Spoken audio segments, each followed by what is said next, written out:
Blog Talk Radio.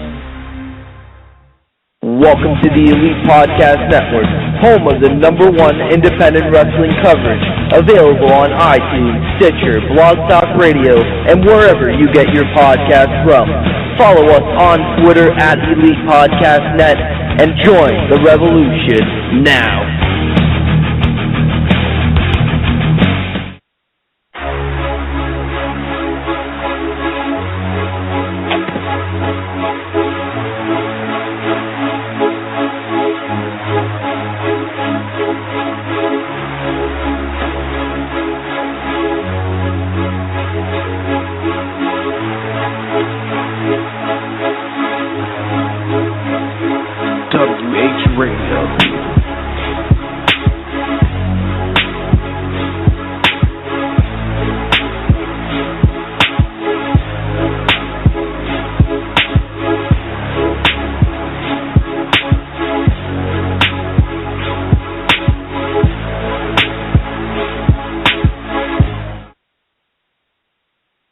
Welcome back to Wrestling Heads Radio, and I am taking over this show once again because my co-host Skits is doing stupid things like, ooh, ooh, ooh, ooh. If you're at the PWG show, you know what I'm talking about. Mr. Marty Scroll's music that was fucking awesome, and everybody's doing that chant, ooh, ooh. But, joining me now, I got the man who wished was at PWG BOLA. He should have been there, but I don't care. He could have prostituted himself to get extra cash to go to the show. Mr. Tom, what's going on, Tom? I tell you, I worked all weekend, and so when I would come home, it would be late, because the shows all weekend started, I think, Friday and Saturday for you guys around 9, so it was around 11, 12 over here. And I was just jealous because I was just so exhausted from work, and I was just like, why can't I be out in Reseda to see the best wrestling on the fucking planet? I was highly jealous. I was watching the Periscope, which everybody should have. I was following on Twitter, which everybody should have. But it sounds like you guys had a great time, and it sounds like it was a hell of a BOLA. Tom. Yeah. Okay, I thought we had some audio issues, but yeah, we had a good time. Me and Matthew Grant was there, and Skits. We all had a good time. And these podcasts. Oh, don't forget, Tom from Uncle Mike and Tom show was there. He was just chilling with us too. So. It was almost like Elite Podcast Network family. We almost had a quarter of the Elite Podcast Network guys in the building, And Nathan said he's planning to check up or planning to head down to PWG pretty soon, So hopefully one of these days we'll all have a little Elite Podcast Network family all going together as one. So that'd be freaking cool if that ever happens. And also, anybody's listening, just want to give you guys a heads up about something. Number one, we're going to start off the show talking PWG. We're not going to start off the show talking Raw at all. So I'm just letting you know, we're not going to start off Raw. If you want to talk about PWG, you got to let us know. But we're not going to start off Raw right now. We're going to talk PWG first, then we'll talk Raw later on. Later on. Hopefully Matthew Grant will join us later on, and we'll talk more PWG. So, first of all, Tom, basically I'm the only one from PWG that was on the out of all of us, I was the only one that went to the show that's on the show right now. But I just want to tell you, Tom, what you think of Zack Sabre Jr. winning the tournament? I mean, I initially picked Trevor Lee.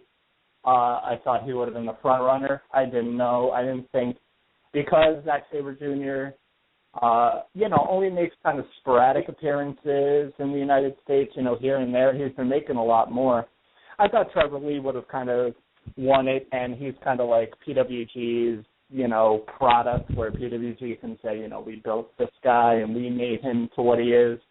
But I'm still incredibly happy that Zack Sabre Jr. won. Guy deserves it. Guy is one of the best wrestlers on the planet. so much talent and skill. It is unbelievable, and it was good. What was more surprising to me, spoiler alert to all the people out there who didn't want to be spoiled by all the updates from Wrestling Head, so if you don't want to know, tune out for a little bit. I was surprised by the final three of Chris Hero, Zack Sabre Jr., and Mike Bailey. Surprised that Mike Bailey made it to the finals as well as Chris Hero. But like I said, there's so much talent in there that it didn't really matter who the final three was. Everybody would have been happy and satisfied. So it didn't really, everybody was picking Trevor Lee. If the people watched all the periscopes that you guys were doing, everybody in line was like picking Trevor Lee, thought Trevor Lee was going to win it. But Zack Sabre Jr. wins it, and you see nobody's upset. Nobody's pissed. Nobody's like, oh, PWG burying Trevor Lee. Trevor Lee's screwed. No, it's just they're happy with the decision. And like I said, from what I heard, it was a great tournament, a stacked tournament, and luckily no one died from that guerrilla warfare match. So I think that's a win for all of us. Yeah, definitely. I just want to, before I just comment about PWG, I just want to say we're not going to answer blocked numbers. So if you want to call in and talk to the show, unblock your number, because we're not going to answer the phone call if you block your number, because we had so many idiots call and do prank calls and stupid shit. But if you want to call back, you better unblock your number. Are you? And I got someone joining us right now who didn't block his numbers. I think I'm going to say this is Nathan from Eyes of the Ring. What's going on, man? Hey, what's going on, guys? What's going on, Nathan? How you doing, man?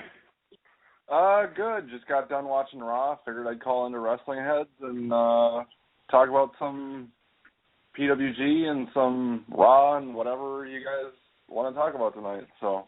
Okay, well, we're going to start off talking PWG. You're another guy that, fortunately you didn't make the show, but, yeah, I want to ask your thoughts. What is your thoughts of Zack Sabre Jr. winning the tournament? Well, I am really happy for him because I picked him to win. So I'm happy that my prediction came true for once, because usually when someone asks me to predict a winner of a tournament, it goes terribly wrong for me. So I can usually pick the winner, but if you were to ask me who he would have been in the finals with, I probably would have been wrong. But I'm glad I at least got the winner right, and Zack Sabre Jr. more than deserves it, so I'm happy for him. Yeah, definitely. Hold on, we got a caller on the line. You put him on there. All right, Mr. Block Caller, you're online. You're on Wrestling Heads Radio. Who's speaking? This is 540. I'm using it on calling you guys from Google Hangout. Okay. What you want to talk about, man? Yeah. Well, what you want to talk about? Get into Monday Night Raw.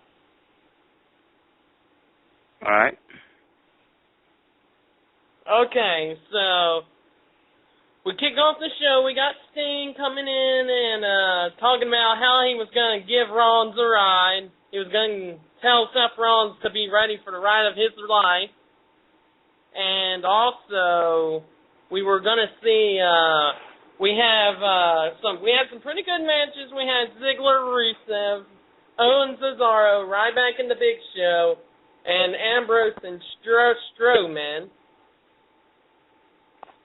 Yeah. Are you guys still with me? Yeah, we hear you. I was going to say, right now we're not talking about Raw, but yeah, we did saw Raw. We're gonna discuss more about it later on the show.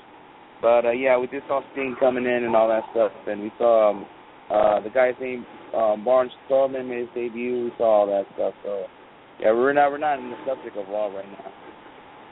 Now.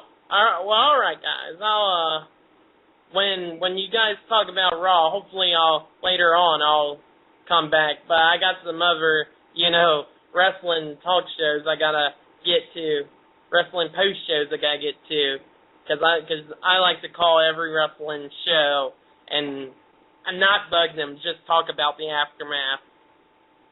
All right, we'll call you're from Virginia, so call another hour, and then we'll probably start off talking Raw. Okay. Well, and right. by the way, if I don't come back, I still want to plug my show too, for one minute. My radio, me and the Iceman, Jared J.D.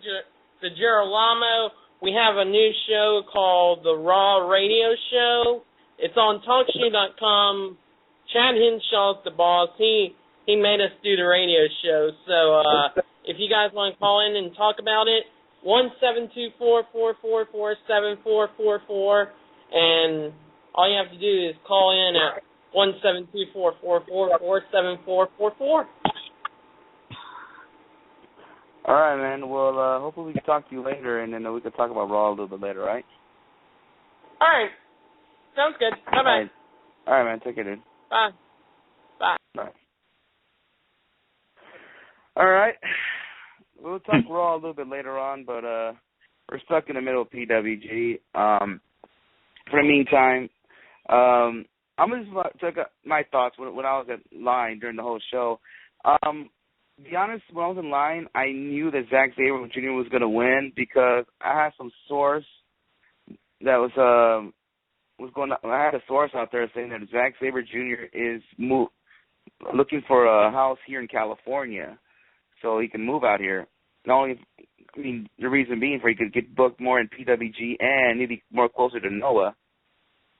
So then, we started hearing that rumor going around there, and that's putting out there that pretty much the lock Zack Sabre is winning the tournament. And also, we also heard that another favorite that was going to win the tournament, Trevor Lee, was another favorite to win the tournament. But then we heard that he hurt his hand during the first show, or the first night. So then we were thinking that he was gonna lose in the first round before we wrestle against. And so we were hearing that too. And but it looks like it was true. Zack Sabre in the end, after he won the tournament, said he is looking for a house out here. So he's gonna be American. He's gonna move to America. He's moving to California. So it looks like he's going to be coming to almost every PWG show now. What's your guys' thoughts on all that? I will start with Tom. That's actually really surprising because you don't see a lot of foreign talent.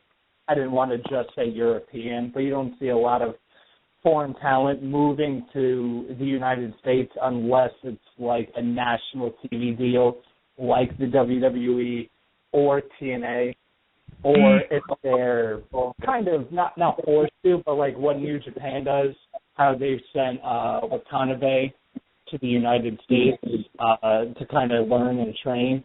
But other than that, you don't see a lot of guys, moving to the United States just for independent reasons. So that's really surprising, but that's great. That means we're going to be seeing more of Zack Sabre Jr. here in the United States and possibly Canada as well. So he's going to make a great addition, to whatever companies he goes to. I imagine he's still going to be booked, in Evolve and PWG, and he's going to make his debut all over. And guy deserves it because he's, like I said, he's one of the best wrestlers on the planet. So that's going to be good to see. It does, it also surprises me because how often he's been working in Noah. Maybe it's cheaper for them to fly him in from California as opposed to from the UK. So we'll see what happens as far as his UK bookings and Noah bookings are concerned. But if it means more Zack Sabre Jr. here in the United States, I'm all for it. Yeah, definitely. Nathan, you got any thoughts on that? I just have a question. Well, I'll give my thoughts, but I just have a question first and foremost. Where is Zack Sabre Jr. from? Is he from the UK? Yeah, he is from the UK. He was okay, because I wasn't yeah. For some reason, I was thinking it was Canada. But either way, I mean, I'm glad to hear, because I remember I was following the Wrestling Heads account the entire weekend just to see what was going on with the shows, and I think it was either from the Wrestling Heads account or from another account that said that Zack Sabre Jr. was going to be moving to the United States permanently, which good for him because he definitely deserves it, and he's talented enough where he's going to get the bookings and he's going to get the work, and people are going to want to get him on their shows. So it only opens up more opportunities, and it brings more talent to the United States. So I'm really happy for him, and I'm glad I'm glad he won this tournament because he definitely deserved it. Yeah, definitely. Another thing I want to explain on the show, I mean, seeing all these international talents and all in these 3 nights was amazing. Seeing guys from, guys you recognize them from Progress Wrestling or AAA Lucha Underground, those freaking awesome. Guys you really don't see regularly in the PWG. So they're all awesome. I mean, Pentagon Jr. The crowd was over him. I swear to God, this guy, man, he was over him. As fuck. Everybody loved him. I mean, there's a lot of Cero Miedos, Una Más, a lot of Spanish chants when he came out. I'll tell you this though. His match with Drago the first night, that shit was awesome. That's something you need to watch on the first night. They start off like okay, it's a freaking fight. Then he went outside and I'm trying to remember if it was either Drago or Pentagon, or maybe they might trade turns. They always do a dive each side of the ring, outside the crowd. The crowd from each side had to move out the way. That's what they did in the opening match, or at least in the first 5 minutes of the match. That's what they did, and yeah, they tore the house down on that first night. And also the third night. Between I think the best match out of all the tournament, out of all the matches in that tournament, I have to say was Zack Sabre Jr. against Marty Scurll on the third night. That's the match you guys really, really need to watch. I mean, it was a long match. It was like a second round match or something like that, and those guys were killing it in there. And those guys, I'm sure they worked each other plenty of times, but the match was super long. The crowd was like, "Damn, this match is long," but not saying it's a bad way. Like, all right, end this match already. No. They were glad to see this match going on in that ring, and that's another match that you guys should watch if you guys buy the DVD. I mean, that's another match you should really, really gotta watch. The second night, best match, I have to say, there's a lot. I think the second night was probably the best night of all of us, or third, somewhere up there. But if I had to pick the second night, I might want to say, I have to say probably the Lucha Tag Team match with Pentagon and Drago teaming up against Phoenix and Aerostar. They did a lot of amazing things out there. It was so good. People threw money in the fucking ring. I don't know if you guys saw the pictures on Twitter, but they threw money in the freaking ring. What you saying, Nathan? I saw I think you guys took a picture on the Wrestling Heads account. I took that picture. That's amazing. Yeah, I don't know if you saw their Twitter's accounts that they had money on like a bag of money all over the place, and had their mask on each side.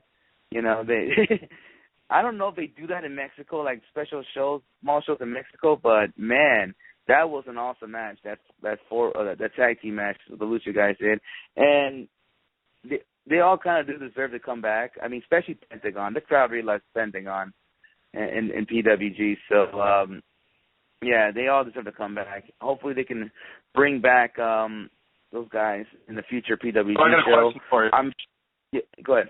So Pentagon is supposed to be a heel, correct? But yeah. No. Or Well, in PWG. I don't think so. He didn't really play a heel role there. He's basically the heel in Lucha Underground and AAA, but Okay. yeah, I can tell you this though. Night 3 when he wrestled Zack Sabre Jr., which the crowd went nuts because where in the hell can you find or is it even possible any company besides PWG that we ever see a Zack Sabre Jr. versus Pentagon Jr. match? Is there any company who ever see that possible? I mean, can we see Zack Sabre come down to Mexico? Can we ever see Pentagon go to the UK? I mean, that's like something that we'll probably never see, and PWG took the advantage of it, and they just made this match, you know? Definitely. Yeah, I don't think any other is company absolutely insane. probably Like, I never thought I would see Pentagon Jr. taking on Zack Sabre Jr. like in the same ring. It's absolutely crazy. And when I saw the pictures from everybody, including you guys, of the people, the PWG crowd that threw money into the ring for the Lucha match, that's how I knew that, you know, PWG crowds, that solidifies them as the best. Because no other crowd would have had the knowledge. I don't know if they threw the money in the ring because they thought it was a great match or because of people knowing that it's a Lucha tradition to do that. But whatever the case may be, I mean, that's how you know that it's a great crowd. And, you know, they're there to get the guys over, not to get themselves over. And, I mean, it's just awesome to see. And the only part that sucks is that guys like me and Nathan, we have to sit here and wait for the trailers and the DVDs to come out. And as soon as those DVDs come out, you best believe I'm buying them. Yeah. I'm waiting for High Spots to put them up on pre-order, and I'm ordering all 3 nights immediately. Yeah, you know what? I just got confirmed that is a Lucha tradition where, you know, when people throw the money, when somebody when they do a hell of a good match, you know, that is like a Lucha tradition. So people threw money in that ring, you know. And you know what? I'm gonna tell you this. What? Yeah. That's weird because honestly, I've been watching Lucha probably since like maybe July of last year is when I really got into it, and I've never seen that, but that's really cool. So. Yeah, you know what? I think they do that mostly on smaller Lucha shows. Like, if I have to take a guess, Crash Wrestling and TJ, I think they do that. But in the same time, I cannot really confirm that because it looks like they do it in an arena, like a AAA type, you know, feel to it. Or maybe you could say CMLL. But smaller Lucha shows, I think they do that. So that's like a little transition there. And, you know, PWG, the Legion Hall is not that big, so, I mean, why not? Why not do that transition? Because they did pull it off in the second night, too. So I'm going to tell you guys the disappointing matches. I say there's 2 disappointing matches, and both happened in night 1. Number 1, the opener match. Aerostar against Brian Cage. Okay, I know the last few weeks we were like, we were mentioning that, you know, don't look at this match like, okay, Brian Cage, the big dude, he can't do this and that, he can't fly and all that shit, and he's in the stories, Aerostar. Well, the Aerostar, to me, I feel like he did what he can. The problem is Cage, I also disappointed on Cage on this one because he did not fly around. He just did like an actual that we all feared. He was being the big guy, and he didn't do much to that match to say make it a little interesting. Aerostar did with his ability to fly and all that stuff, and the match was short too. You know, I think it went maybe 10 minutes if I'm not mistaken. So Aerostar just did much as he can. Cage didn't do I don't think he even did the 619. To be honest, I don't think he did. So I was a little disappointed in that match. So, I mean, you know, Tom, how we talked about how Cage, you know, what he can do because he's a big man, he can't do this and that. Well, he didn't end up doing it, and the match was short. and unfortunately it ended up like that. So I will tell you that was a little disappointing. And also, at night one, the tag team match that we all thought could be the match of the night, which is Inner City Machine Gun against Jack Evans and Angelico. Well, it disappointed because first of all they all botched a lot in that match, and I could say one good thing about the match though. Angelico, I don't know if you guys watch the old PWG shows. You notice that Ricochet always like to do this spot where he jumps over in this little spot and like on the floor where the crowd's at. And you guys know what I'm talking about, right? That flip he likes to do over the post. Yep. Yeah, I know. Okay, Angelico stole that spot from him, and he made it look sick. So I could tell you that right now. Angelico took that spot from Ricochet. He did it at Ricochet. Yeah, so I could tell Angelico you that. actually did that at 3 Minutes 4. So yeah, I thought that was good. And we all know no that disrespect to Ricochet. He's one of the best out there. But like Angelico is out of his mind in the sense that when he goes from the ring over the ring post into the crowd, he looks like he's not doing it to execute a move. It looks like he's doing it to kill himself. He's doing it like AR Fox style, where the guy just has no regard for his body. And it's crazy. The guy, they're both out of their mind. They are both completely out of their mind. If you watch, there's a couple of Lucha Underground episodes where he jumped from the top of Dario Cueto's office to the ring, and it's cool and everything, but you're going to kill your kneecaps. And you're not going to be able to move by the time you're 50 years old. So it's I think, and Angelico's a great wrestler, don't get me wrong, but if he keeps up the style, he's not going to be able to, he's going to be in a wheelchair by the time he's 45, 50 years old, and that's not good. Yeah. Yeah, I the guy's still in his 20s, I believe. The guy's still looks really young. I think I'm older than him. So probably when he gets older later in his career, he will chill out. And plus, there's all these rumors that WWE could be interested in him. And I kind of, if he does sign with WWE, say next year, if there's still no freaking second season of Lucha Underground, then I could see him, slowing down a bit. And you don't see him doing those crazy spots like you see him in regular business and Lucha Underground. I never see him doing some crazy stuff in AAA that much, but in PWG and Lucha Underground, he does some crazy ass spots. Yeah, I don't see him every time I watch AAA, I don't see him really do anything crazy, but that's all reserved for Lucha Underground. Yeah, yeah, and I can just tell you this though: night one, best match in night one was, to my mind, was Will Ospreay against Mark Andrews. That match was freaking awesome. You guys need to check that one out. I mean, they probably should. Those guys worked a lot in the UK, but they did a killer match in that.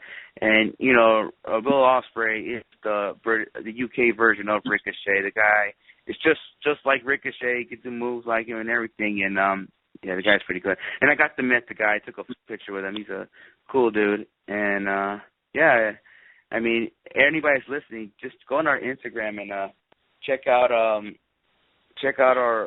Instagram. We have a lot of photos there. We all took pictures with like Mandrews, Phil Ospreay, Rey Mysterio. I met Rey Mysterio. He was there. He was there. I wish Matt or Skits was in the show, because I'm trying to remember. I think it was a match. It was a match on night 3. I want to say it was one of the Bucks, if I'm not mistaken. Tried to do the 619. He pointed at Rey Mysterio, and then didn't succeed. I guess somebody stopped him from doing it, but they did try to do the 619, and and Rey Mysterio was busting his ass laughing out there in that match. And also, the slow motion did happen again. So you'll see the slow motion once again. But I thought last year was a little bit better than this year's slow motion. And, you'll see that again.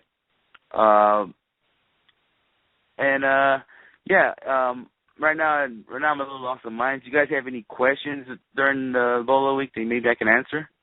I want to know how that guerrilla warfare match was, because I think that was the match like everybody was looking forward to the most.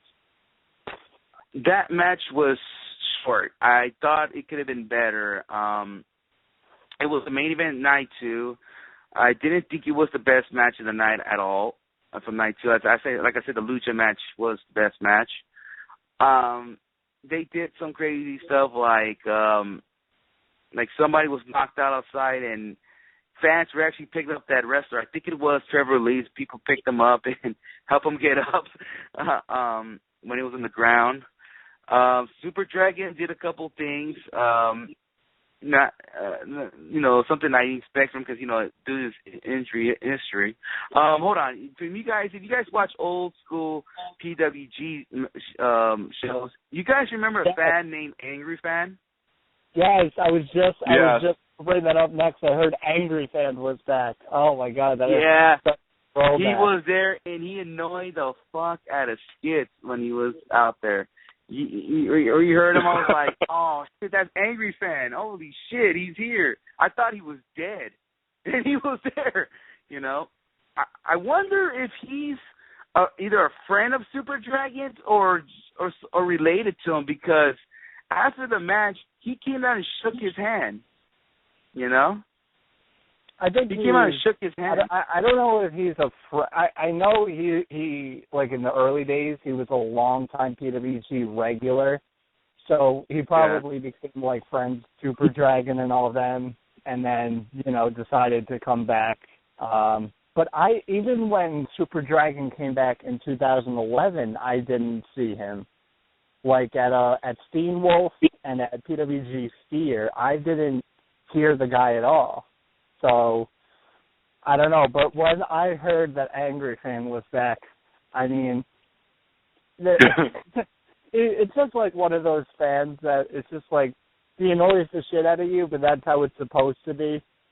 Like, he's the one guy cheering for Super Dragon, and everybody else, is going to cheer for the faces. It's great. Like, I would have wanted to get a picture with the legendary Angry Fan. I think if I remember right, it's on his it was either on his personal Twitter account or on the Wrestling Heads Twitter account, said something about how that Angry Fan was driving him insane. And because he said that he was the only one chanting for Super Dragon, and I think it's hilarious. If I have to say, maybe Skits might tweet it, because he was annoying Skits. It's like, this guy gotta shut up or something. How he is. He was just saying stuff that it's annoyed by. Yeah. Skits was right there, and he was just getting annoyed from an Angry Fan. But, yeah. Let me ask you this: now that you were, you've been to 3 straight BOLAs. You were at BOLA 2013, last year's BOLA, and this year. Which one, do you think that this year's was the best as far as an in-ring product, like the best wrestling? Yes, in-ring product, yes. There was a lot of good matches. I said there was 2 that was I have to say that was bad. But I think for night 1, it's just that the first 2 matches went really quick, I feel like. And I was thinking, okay, they just want to speed this up a bit, okay. But I think this was the best one. I think it was better than last year's and the year before. Last year, we had some kind of up and downs, like the whole AJ Styles losing by disqualification. Like, what the fuck was all that about? But this year's, we didn't have no disappointing finishes or anything like that. I think some people were surprised Trevor Lee was out early, because a lot of people predicted he could win the tournament or at least make it to the finals, but he ended up losing to Marty Scurll. And, they were still surprised at Trevor Lee's entrance. But I can tell you this, though. When you guys watch this in the DVD, when Marty Scurll wrestled, okay, if you hear all that shit, the crowd's doing, Marty Scurll's music is fucking is catching. He comes out with his weird techno type music. I'm not sure if he comes out to it in Progress or any of those shows, but the crowd. There's a sound during that song. It goes ooh ooh ooh ooh, and the crowd start doing that and the little chant there every time when Marty Scurll wrestles. I mean that his music is fucking catchy. It's a catchy themed music. It's something like that. So if you guys watch that on the DVD, if you guys are wondering what the fuck these people are doing that shit, it's because of his music, which you guys will not see. You won't see no entrances in DVD. They don't do entrances on PWG DVDs, correct? I know they don't. I know the ones that I've seen, they don't. Yeah, okay. they never do because they're the music copyrights. So they because everybody mostly comes with either some kind of famous rock band, hip hop. Like example, on AAA, freaking Phoenix comes out with Dr. Dre, Steel DRE. He did the same thing. Yeah. Pretty much everybody else. I don't know how AAA gets away from it though. I don't either. Like I can't remember who it is, but somebody comes out to like Red Hot Chili Peppers, and I don't know how AAA can get away with it, and nobody else can. Could it be that I don't know if like United States' music laws translate internationally? Like, could it be that because they're a Mexican organization, they can get away with putting copyrighted music in there? That could be a possibility. That's definitely a possibility, actually. Because that's what I'm thinking. I'm thinking that because they're not in the United States or Canada, that they can kind of get away with that, and like music labels won't like go after them. Yeah. And you know what? I was thinking, like, what about the British guys, because Zack Sabre comes out with this weird, I'm sorry, people, like, listen to these kind of music that's listening to the show. I mean, I understand that type of music, like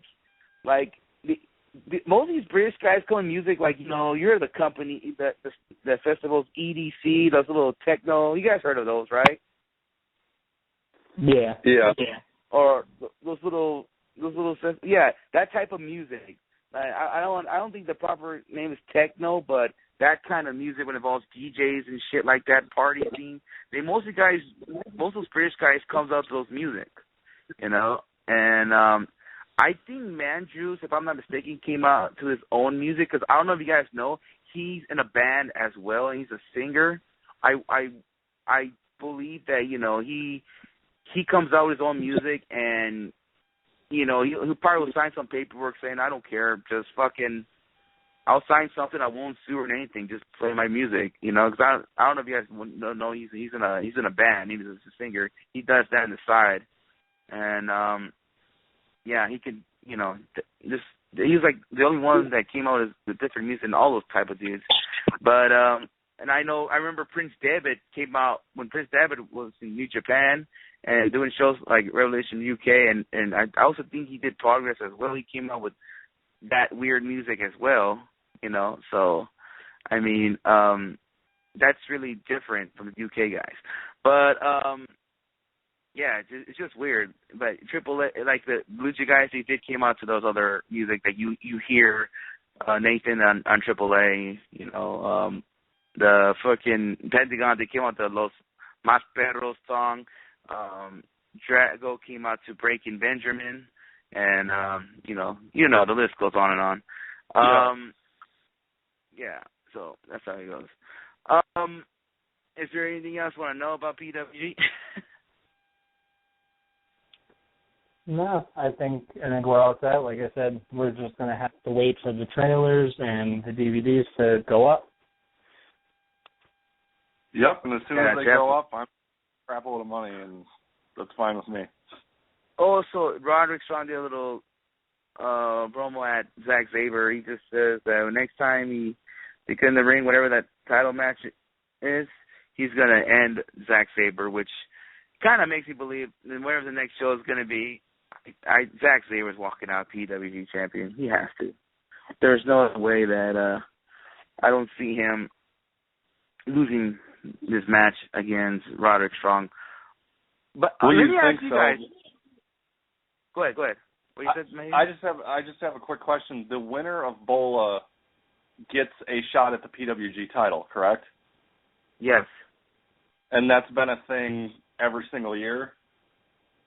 Yeah. The thing was, though, last year was Ricochet was not available to work on the show that October show last year that was after BOLA. He was not able to do that show, so they had to do the show after that. And that's when Ricochet got his title shot. Yeah. But usually every year they win the championship. I remember Kyle O'Reilly, I believe he got his title shot right after he won BOLA of that year, and then he got a title shot against Adam Cole. I want to say Adam Cole did the same thing too. Like, he won the tournament, and then he he got his title shot and he won the title right there.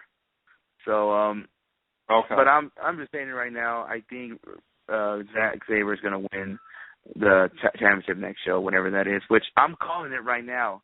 I think it's going to happen the same weekend as Hell in a Cell when it comes here in Los Angeles. I think it's going to happen that same weekend. I'm calling that right now. That Friday, 2 nights before Hell in a Cell, I think that's when they're going to do their next show. Maybe because WWE officials, more officials could attend the show, like Regal, maybe if Seth Rollins or Owens want to come back, just hang out backstage. I mean, that's a perfect opportunity for them to, check out the show and maybe scout more talent, if anything. I just want to let you guys know, Biff Busick, possibly this is going to be his last show. I think he teased it that this could be it. And after he lost his match against, I think it was Hero, I believe. Yeah, there's a little crowd just chanting Biff. He just got up and tell everybody thank you. There's rumor has it this could be his last show and he's going to WWE.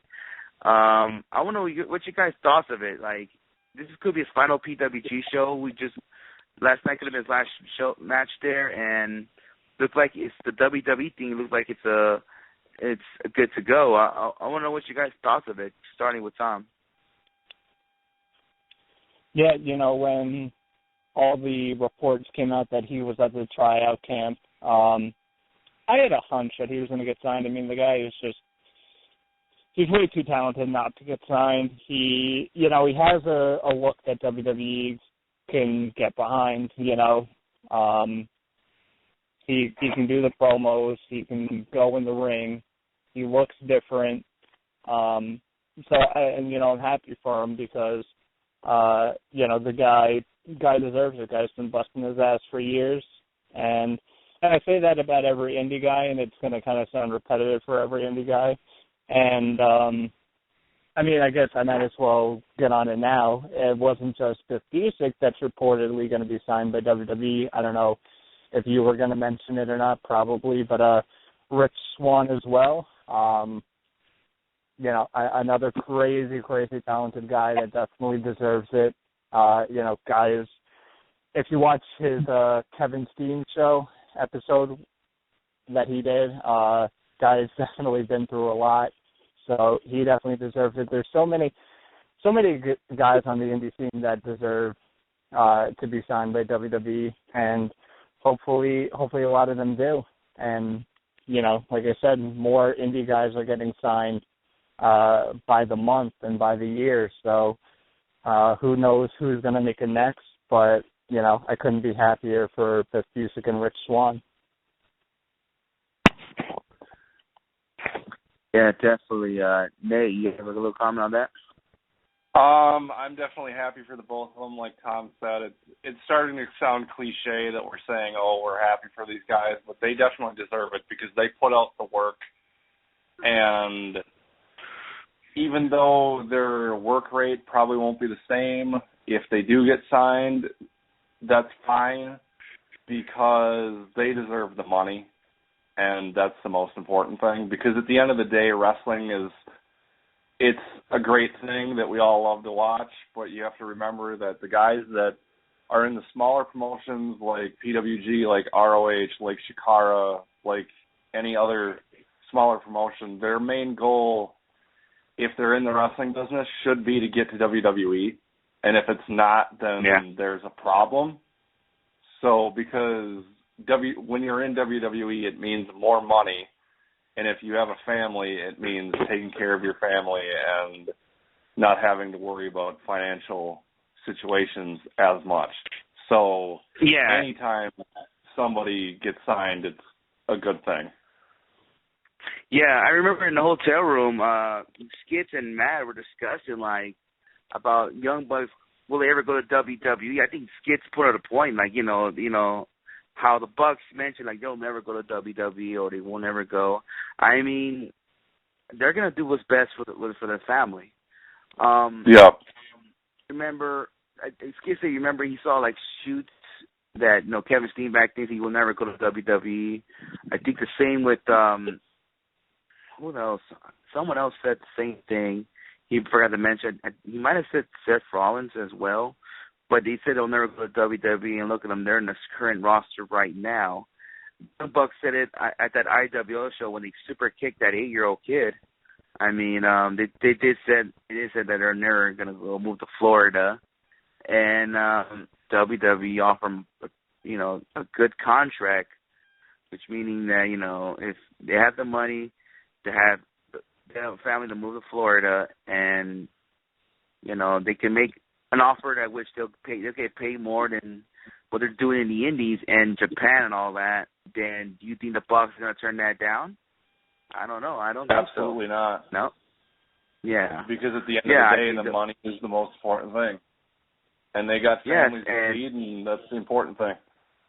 Yeah, and their kids are going to grow big, too, and they're going to be growing. So what if one of their kids want to do something, like they want to go to this college or whatever? You know, college ain't cheap. Yeah, I was going to take what Nathan said. You know, I think nowadays, I think obviously a lot of people in wrestling want to get to WWE. I think that's a main goal for a lot of people. But I think the mindset has changed to where it went from, okay, I want to make it to WWE, to I want to make a living off of professional wrestling. It's turned to whatever I can do to make a living just doing wrestling, where I don't have to work time or full-time job during the week and then wrestle on weekends.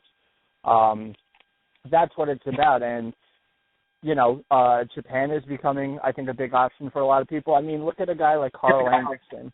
Carl Anderson, I think, is a perfect example of a guy that didn't make it in the United States, but he went over to Japan, found, you know, something that was good, found a good niche, and apparently he makes really good money over there, you know, and he's not even like a top guy. He's not like an Okada or a Nakamura or a Tanahashi, but apparently makes, you know, really good money. And, you know, he kind of, you know, stays for Japan for a while. Obviously, like during the G1, he was in Japan for a month. So, you know, that's tougher to do. But then he gets to come home and he's not working in Japan for, you know, another 3 or 4 weeks. So it's a different type of schedule. So I just wanted to kind of like allude on that and say maybe a lot of people are kind of seeing that there's different options out there and they just want to make a living. You know, like I said, look, like you guys mentioned, look at the Young Bucks. They're not in the WWE, but they're making a really good living off of, you know, working indies and working Japan and working all over. And I think guys are realizing that if they can make it to WWE, there's other options out there. And I think one of the things kind of doesn't really get, I don't know what that talked about, but a lot of what's helping guys nowadays is pro wrestling tees. You know, because fans can go out there and support, you know, the little guy and help him make some extra money that, you know, maybe they wouldn't be making, and that helps them, you know, pay rent or put food on the table, something like that. So I think nowadays, you know, stuff like Pro Wrestling Tees really helps out guys kind of getting started or moving forward.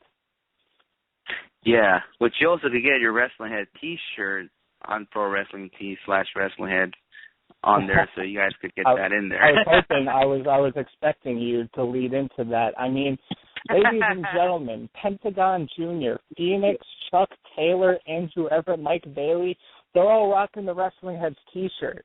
Don't you want to be cool like Pentagon Jr.? You know, you could wear the Wrestling Heads T-shirt and go break some arms.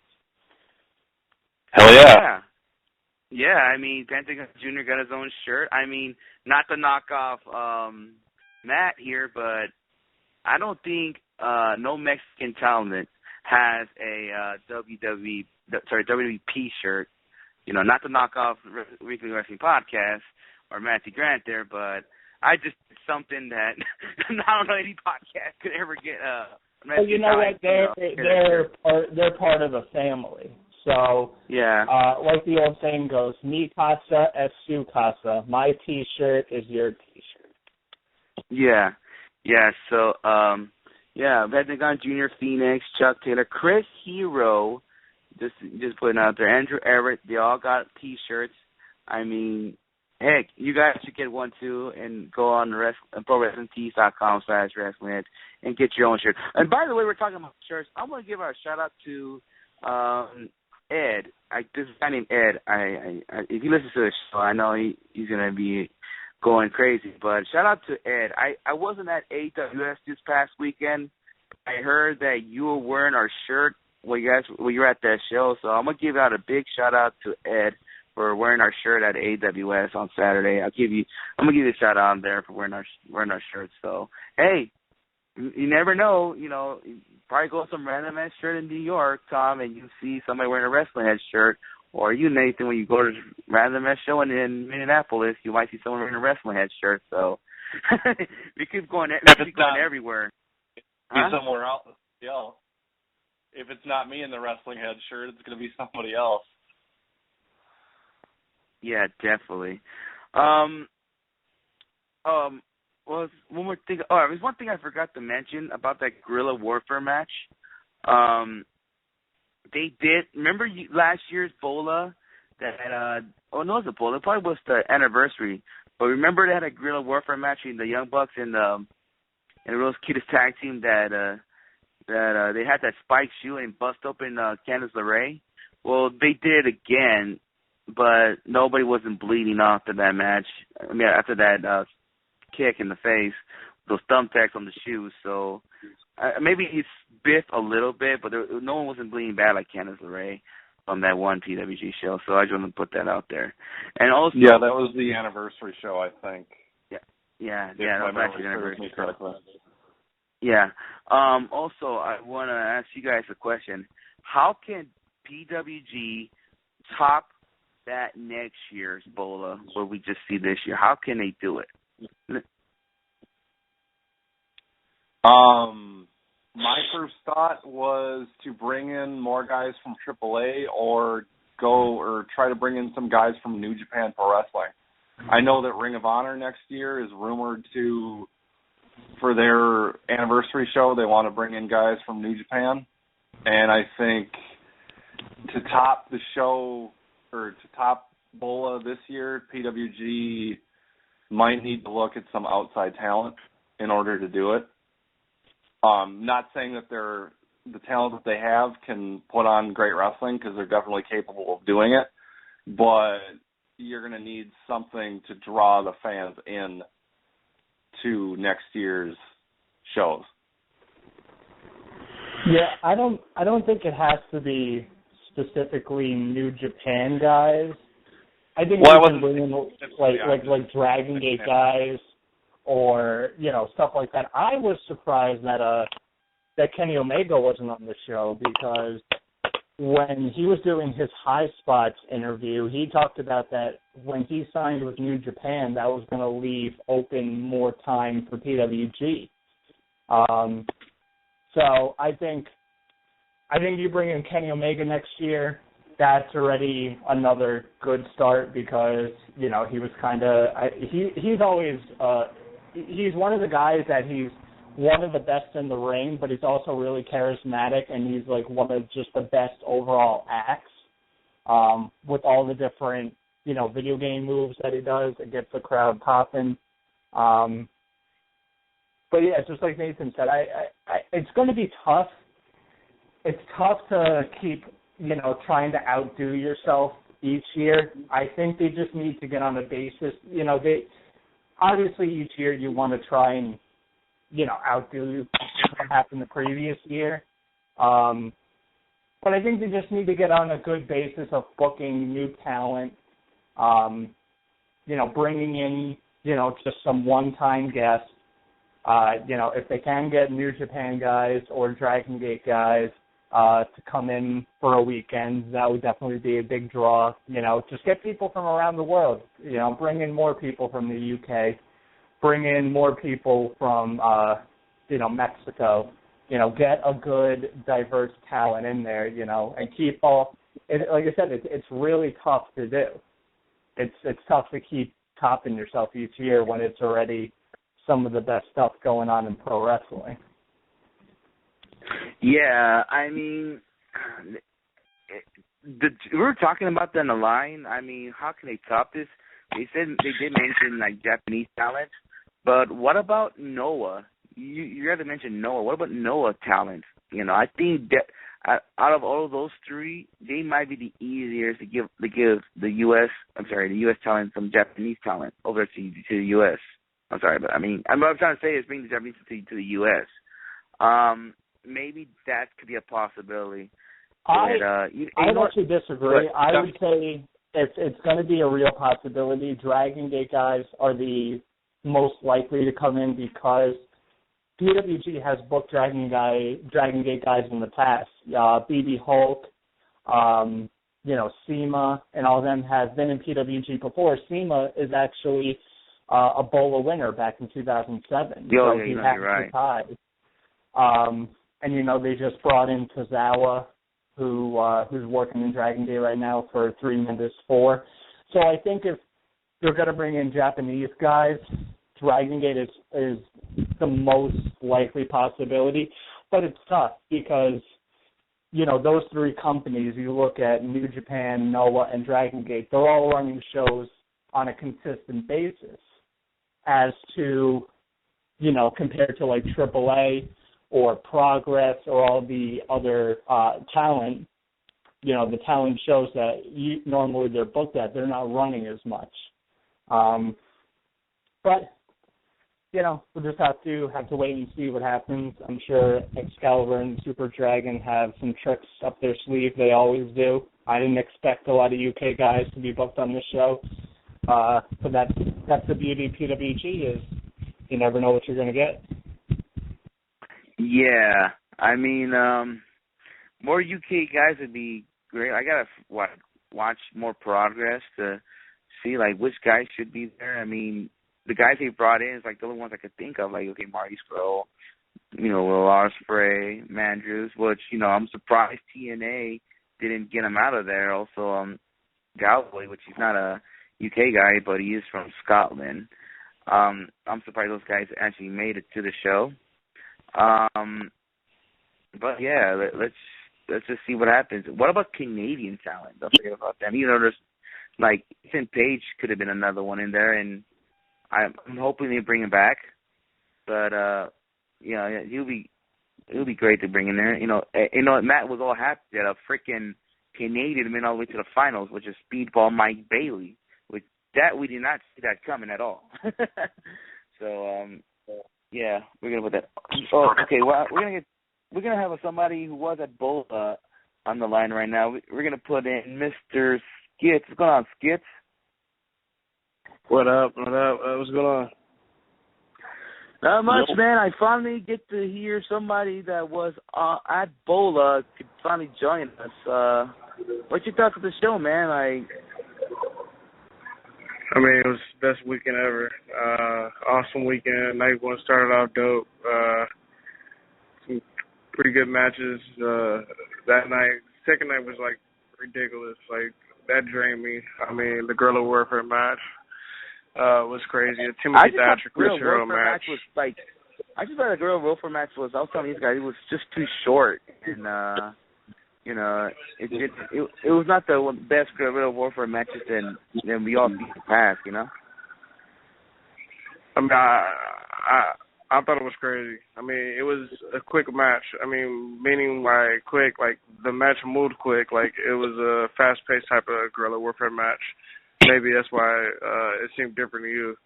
The other ones were like not fast-paced, but this was fast-paced. Yeah, like that's crazy. what I was telling these guys. My mind. That's what I was telling these guys. You know, like Nathan and Tom, that the best match of night one was Will Ospreay and Mandrews. Second night, how did the Lucha guys? I disagree. Can you tell me who wrestled night one? Because I don't think that was the best match of night one. Well, if you can go back now. Well, okay. It was Aerostar and Cage open up. I also remember the tag team match with Jack Evans and Angelico going against Give me the Inner City tournament matches. Tournament matches, night one. I'm trying to think.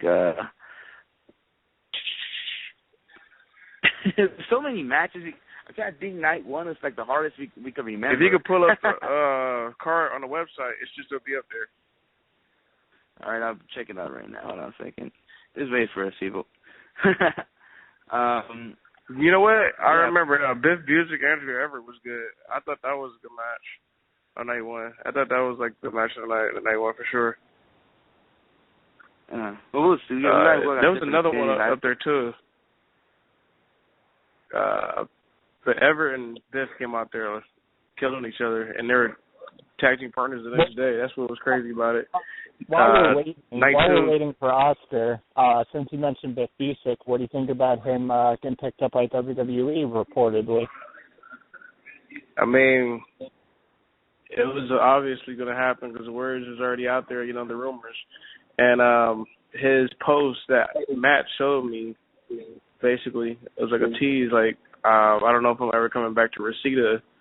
And it's funny because when I was talking to Biff and I was giving him a Wrestle on his T-shirt, if you look on his, he was looking at his phone. I looked on his phone, and on the screensaver it said it was WWE logo. So, okay, I got the night one card. Okay, Star versus Cage. That match, I was a little disappointed in that match. Biff and Andrew Everett, that one you say that was the best match of the night. Andrews against Ospreay.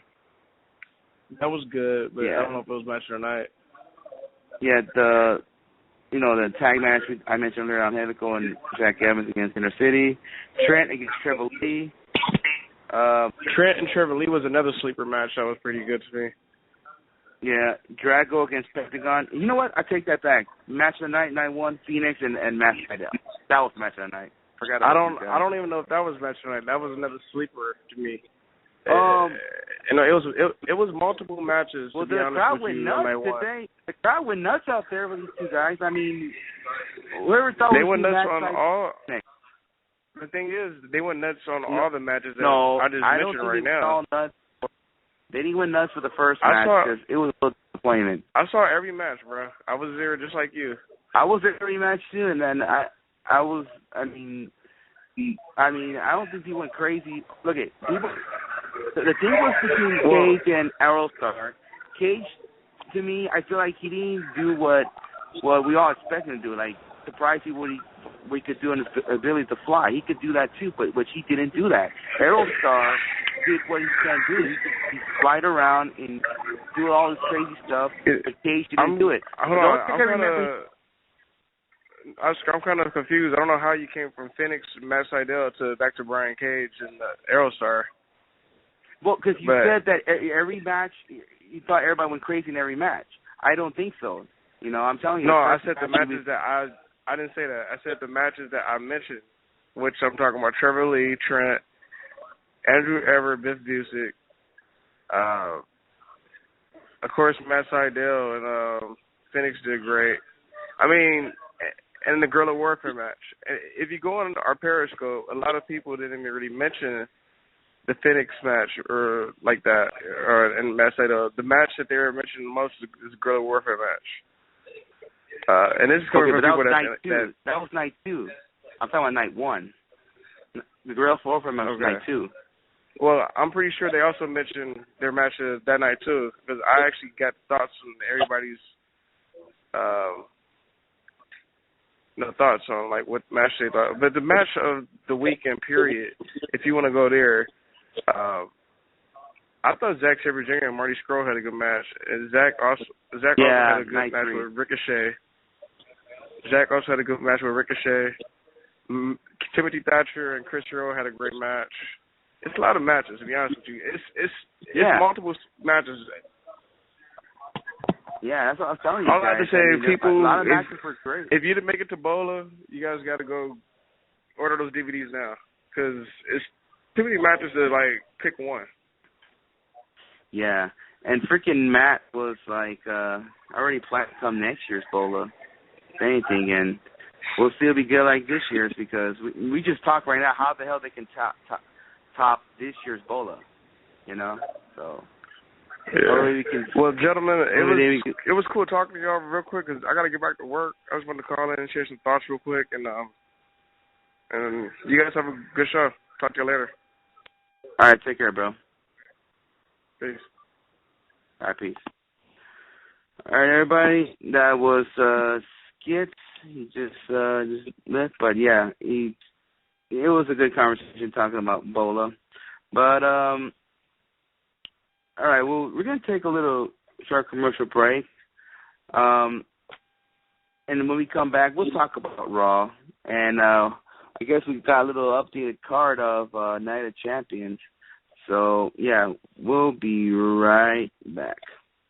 What's up? This is the phenomenal AJ Styles down here in L.A. kicking it with the PWG, busting my tail. Freaking great tournament. The BOLA tournament is freaking amazing. Anyway, the fact of the matter is, everybody and anybody needs to listen to Wrestling Head Podcast.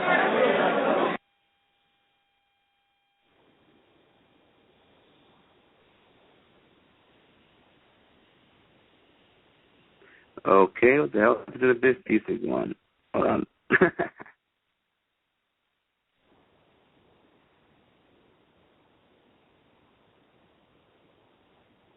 Okay, if the AJ Styles the only fucking plug that works, damn you, freaking Blog Talk Radio. But anyways, Blog Talk. Let me just play. Hold on, let me play one more thing. Hold on. Yep, you're right. Blog Talk does suck. Anyways, welcome back to Wrestling Heads Radio. Sorry about our freaking plug. Only AJ Styles plug that worked out of all of them. Anyways, Monday Night RAW, which just happened a few hours ago. I want to know you guys' thoughts of RAW, starting with Tom.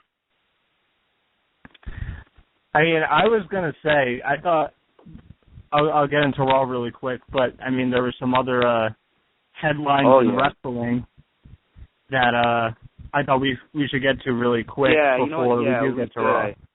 Yeah, I forgot to mention about that, but a lot of crazy shit that happened today outside or in the WWE, but outside the ring. But the girlfriend, I don't know if it's really his girlfriend or his fuck buddy of Seth Rollins, Zara. Am I getting it right? Zara? Yeah, Zara Shriver.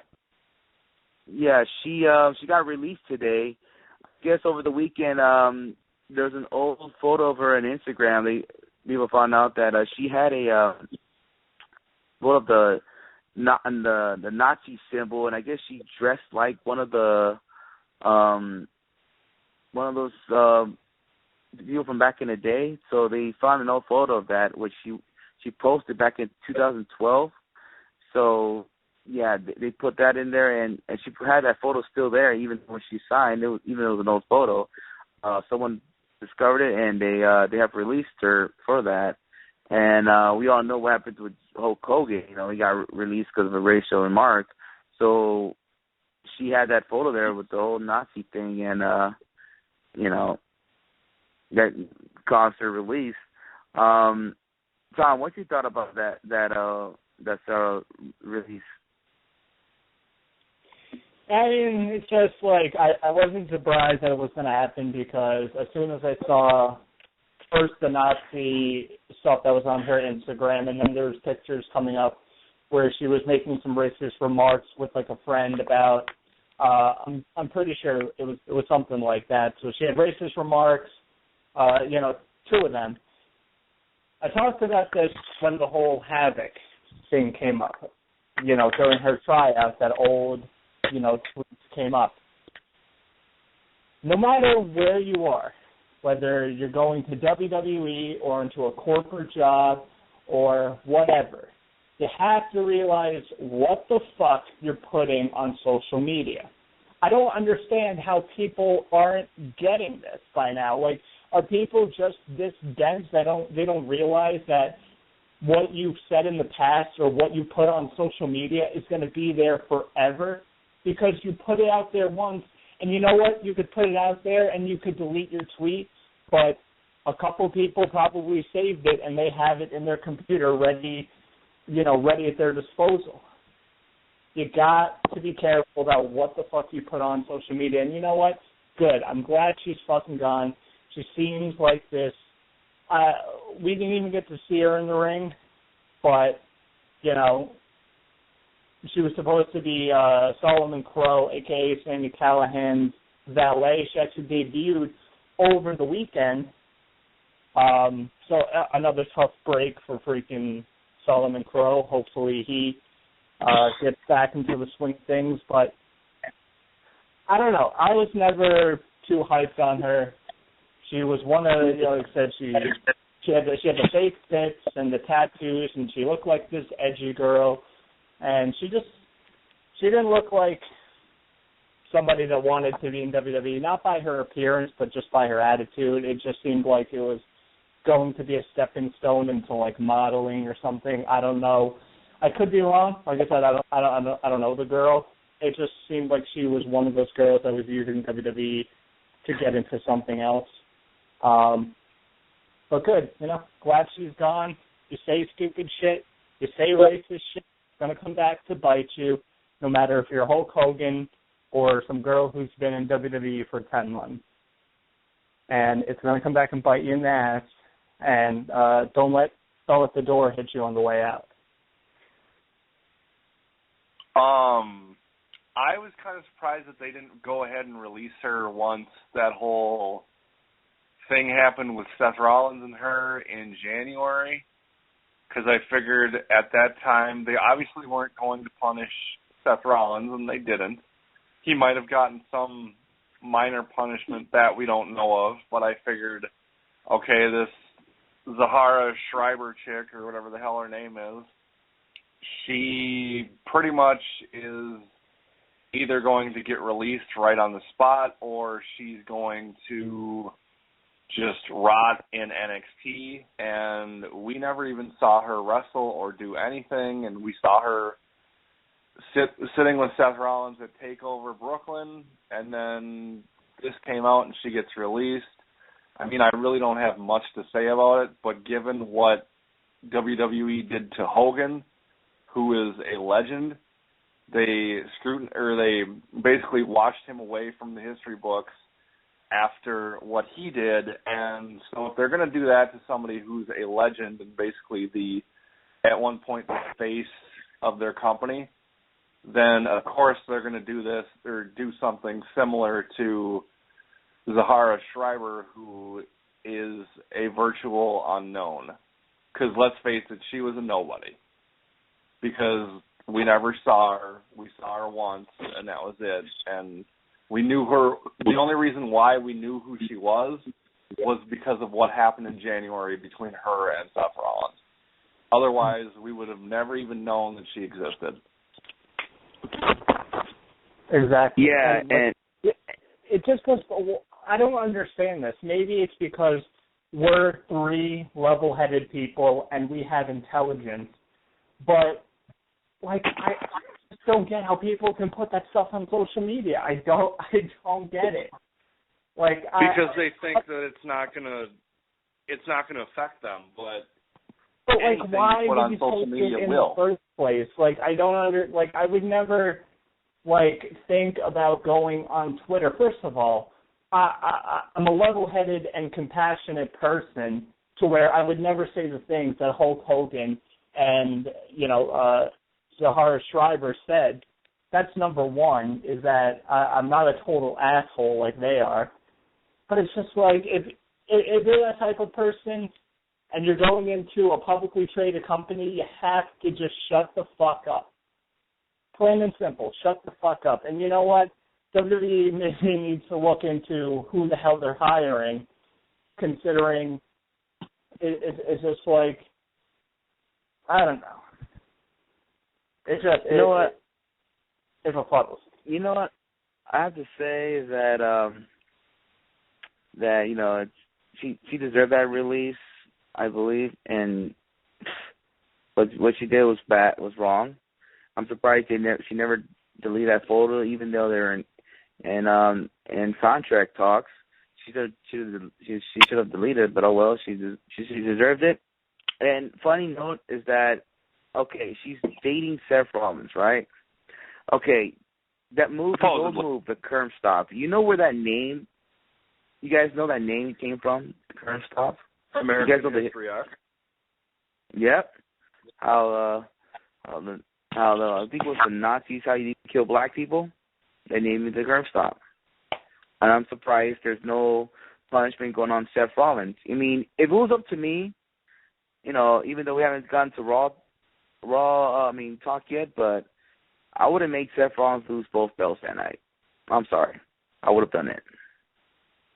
Then you know, honestly, would have been fine with me because he has not, let's face it, he hasn't been a good champion.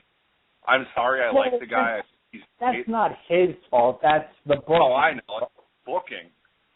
But for some reason, and I was on a podcast earlier today, and I brought this up to the person I was talking to, but we all know that they're doing this whole thing with Nikki Bella, and she's probably going to break AJ Lee's record. And for some reason, I see WWE using Seth Rollins to break CM Punk's 434-day reign as WWE champion because they're in a position to do it and because WWE is super stubborn. And he's the perfect guy to do it with, whether we want that to happen or not. Some people do, some people don't, but it's just, and I read an article on 411 earlier that was written by a guy who I follow named Greg DeMarco, and he brings up some great points that WWE hates, like, anybody that screws them over, they don't like, and they immediately want to get them out of the history books as fast as possible, and that's the way to do that. So, it's just something that I figured was thrown out there, and it kind of sucks because either with his title reign, they're either going to have to drastically change it, meaning they're going to have to turn him face, or they're going to have to keep doing what they're doing, and hopefully it works. Yeah, because, that's what I was thinking, like, can Seth Rollins get some kind of punishment here? I mean, his move was named Nazi related. His girlfriend is she had a Nazi symbol on her Instagram. I mean, if there's something they can do, some kind of honor with Seth Rollins, like, I like the guy a lot, but the only punishment I could see them doing is Sting would win the title at Night of Champions, and then Sheamus would cash in on Sting. If they really want to punish, that's how they would do it. See, I don't get that logic, because why would you punish Seth Rollins? It's not like, maybe he did know that she had all this racist stuff up. Maybe he did. But you also have to look at that maybe he didn't. Maybe, he probably doesn't go through her Instagram and her Twitter to see what she said, 2-3 years ago. I don't think the guy has that type of time. So why would you punish a guy for somebody that he was with, romantically for all this? Like I said, all the leaked pictures that came out, Seth Rollins was an idiot for cheating on his fiancée with this chick. And maybe he did deserve to get, his pictures out there, and maybe he didn't. But you can't put the blame on him. You can't scapegoat Seth Rollins for this. Well, he should have got some kind of punishment around the time when the leaked photos was out there. So, I mean, he should have got some kind of punishment there. But, unfortunately, probably nothing's going to happen. And about the whole CM Punk thing you mentioned, Nathan, it looks like it could go that way. I mean, when we go talk about Raw, I'll explain more to it. But it looks like it could go that way by him turning face later on and they continue on and on. It looks like it could go that way. There's something I want to discuss before we go on Raw. Something else happened, a shooting that happened in front of the Performance Center out there in Orlando. I don't know that much info about it. I hope you guys do, but I heard someone actually got shot, but he's not dead. I heard he's just seriously injured from the gunshot. I don't know who got shot. Was it an employee of WWE or what's going on? Like, I'm not familiar with the news, but I don't know if they captured the guy or they're looking for the person. I mean, hoping you guys know more news to it, but all I know there was a shooting earlier this morning at Orlando. I was listening to Wrestling Observer when I came home from work because it comes on their free show with Brian Alvarez and Mike Sempervive. So they were talking about it, and apparently this guy was a WWE fan who had been, doing stuff at the Performance Center, like demanding a job and like stalking somebody or just doing some crazy stuff. And apparently WWE filed a restraining order against the guy. He had been arrested a couple of times beforehand, but the restraining order had not gone through the legalization yet. So they were still waiting on that. So apparently, the Performance Center and WWE has had problems with this guy in the past, and came back and luckily, hopefully, whoever did get shot. I'm not sure if it was the guy who I don't know if the guy is in custody. I don't know if the guy got shot by police. That's what hopefully I've heard. Hopefully the person who was shot is going to be okay, and it's definitely a scary thing to think that there's people like this out there who are just, mentally sick and will do stuff like this for no good reason. The guy who was shot apparently was the guy who was the incident, the focal point of the incident. His name is Armando Alejandro Montalvo, and apparently he was shot and killed. Really? From what the news that I have gathered, he was shot and killed by the police. Oh, all right. Which sucks. And it's really unfortunate that because apparently he was obsessed with Lita. I had originally heard that he was trying to seek out Dana Brooke. But apparently he went to the Performance Center to try to find Lita, and she wasn't even there. And then something had happened, and then the police were called, and then they ended up shooting him. So that's what I know, or at least from what I have heard and read. But with all the stories that get out, you never know, because it's a game of he said, she said, because we weren't there, so we don't really know exactly what happened. But I've heard multiple reports that suggest that he died from what happened earlier today. Yeah, and it's some scary stuff, and I know, like I said, there was so much going on today, and before we move to Raw, obviously the other big news coming out of today is that Bram, TNA wrestler, was arrested for alleged domestic assault, and this is not the first time Bram's been in trouble with the law. Of course, a lot of people know that Bram is married currently, probably not much longer, to Charlotte, but apparently they are in the process of getting divorced. But a lot of people are speculating that she was the one getting, assaulted by him, but it wasn't. It was some other girl, I guess, that he was with. What the fuck? Like I said, I remember reading so many people saying that when Bram went to TNA, like, oh, WWE dropped the ball on this guy. It's like, no, this guy got arrested for assaulting a cop. That's why WWE got rid of him, because he's a fucking idiot. And then he does something like this, further proves that he's a fucking idiot. Like, what a sick moron. Yeah. Yeah. When I heard the news, when I heard the news about Bram getting arrested, I was like, TNA should release this guy in a heartbeat.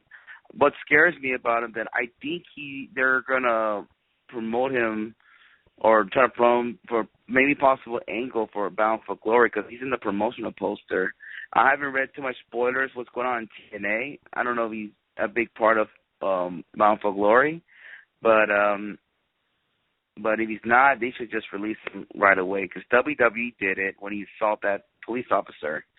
And then I saw these photos on Twitter and Instagram between Charlotte and him dating, going to these places, and I was thinking that maybe in a few years he might return to the WWE, because of, it seems like Charlotte and them were getting happy, and maybe Charlotte will bring him in. I also remember during WrestleMania week, some guy went to Charlotte. I was there and told Charlotte, hey, you should tell WWE to bring Bram back. And she was like, I'll do anything I can to have him come back to the WWE. So she was doing anything in her power to try.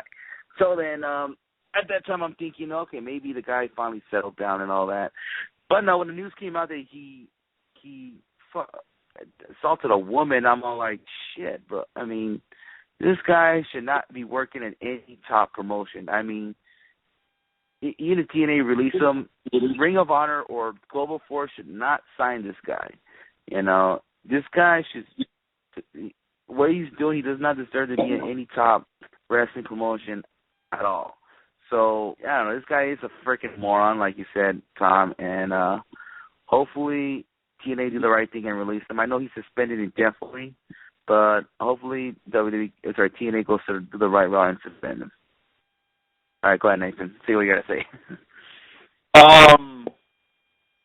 Yeah, I agree with you. Like, any company should not pick this guy up, because WWE got rid of him because of something, and TNA had to do the same thing. And it's like, if TNA has to get rid of you because of an incident, then you're pretty much screwed. Because if you can't work in TNA, you can't work anywhere, in my opinion, because TNA, and you guys probably know this, I am not a huge supporter of. I used to be. Now I'm not, because I can't do it anymore. And if TNA doesn't want anything to do with you, then there's a problem there. And if I were TNA and Dixie Carter and all those people, it's like I would do whatever I can do to distance myself from that situation and just cut ties with it, similar to what WWE did with Hulk Hogan, because they can't have any of this stuff come out in the news, even though it already has. But you know what's screwed TNA? Yeah, definitely. Is that they have weeks and weeks of TV tapings coming up with the whole Global Force versus TNA angle going on. Bram is like a center focal point in that. From what I read from the spoilers, I'm not going to give it all away, because I can't even really remember all of it, but he's going to play a major part in it. So they can't avoid that unless they just scrap all of that, which you can't really do because they have months worth of TV tapings coming up. That is true, and think about that, because that's how TNA does business. One thing I also wanted to mention too is that I just read an article that popped up on Twitter, and it does make note that the person that he assaulted was not Charlotte. Yeah. And that it was apparently they've been done for a while, so, but it was a girlfriend that he had. So, just because, like, I'm pretty sure that a lot of people read the headline, oh, Prom assaulted his girlfriend. They probably think it's Charlotte, but it's not. So I just want to get that out there so that people don't think, oh, Charlotte got beat up or anything like that, because it's not true. Huh. Yeah. It's definitely been a wacky day in pro wrestling, a crazy, crazy day. And and you know, like I said, it's unfortunate because we want to hear the good news. You know, we want to hear the good news, like we were talking about earlier, of Biff and Rich Swann possibly getting signed by WWE. That's something that's really good. You know, two guys that have worked for years to live out their dream are possibly going to live it, and then we hear these stories kind of overshadow it, and it's just like, oh man. Yeah, definitely. We'll see what happens with Bram and TNA in the next 2 days or weeks, and we'll see what will happen. All right, let's just talk something that gets all the negative, or try to get some negative out of us. But Monday Night Raw tonight. Let's start with you, Tom. What you thought of this episode of Raw tonight? I thought for the most part it was pretty boring. The only high point for me was Cesaro and Kevin Owens, which is no surprise to anybody. I thought the tag team match between New Day and Dudley Boys was okay. A little bit too long. You know, when you have the Dudley Boys in there, it's like you have to kind of get in and get out, do short matches, do the 3D, you know, tease the table spot. That's fine, but it went on a little bit too long. Other than that, it was pretty boring. Not a lot going on. I'm gonna wait a little bit to rant on the Divas because tonight was just another slippery slope of the quote unquote Divas Revolution. Holy shit, was this terrible tonight. Definitely. Nathan, what do you think about Raw tonight? I pretty much am going to echo Tom's thoughts. I thought the Dudley Boys match was good. I really enjoyed it. I also really liked Owens and Cesaro. I may say that it might have been a little bit better, if not just directly on par with their match at SummerSlam. Both matches are really good, and that's not taking away from their SummerSlam match at all. As far as the Divas Revolution, I'm just going to say this. As soon as I heard that, or as soon as I read that they were going to do a Divas Beat the Clock challenge, I just kind of shook my head while I had my phone in my hands, and I'm like, okay, this is not going to work, because if you're doing a Divas Revolution, first of all, the Divas Revolution started because of a 30-second match on Raw, and then all the women wanted more time, and a concept like the Beat the Clock challenge completely negates what they were trying to do with the Divas Revolution by giving them more time, because there was a match for a minute and a half, one for like 2 minutes, and then I can't remember what the other one, how long that one was, but it's like... It was about, like, between all they had, it was about, like, 5 to 6 minutes total, maybe. Okay. And we've seen some weeks where one match has gotten more time than that.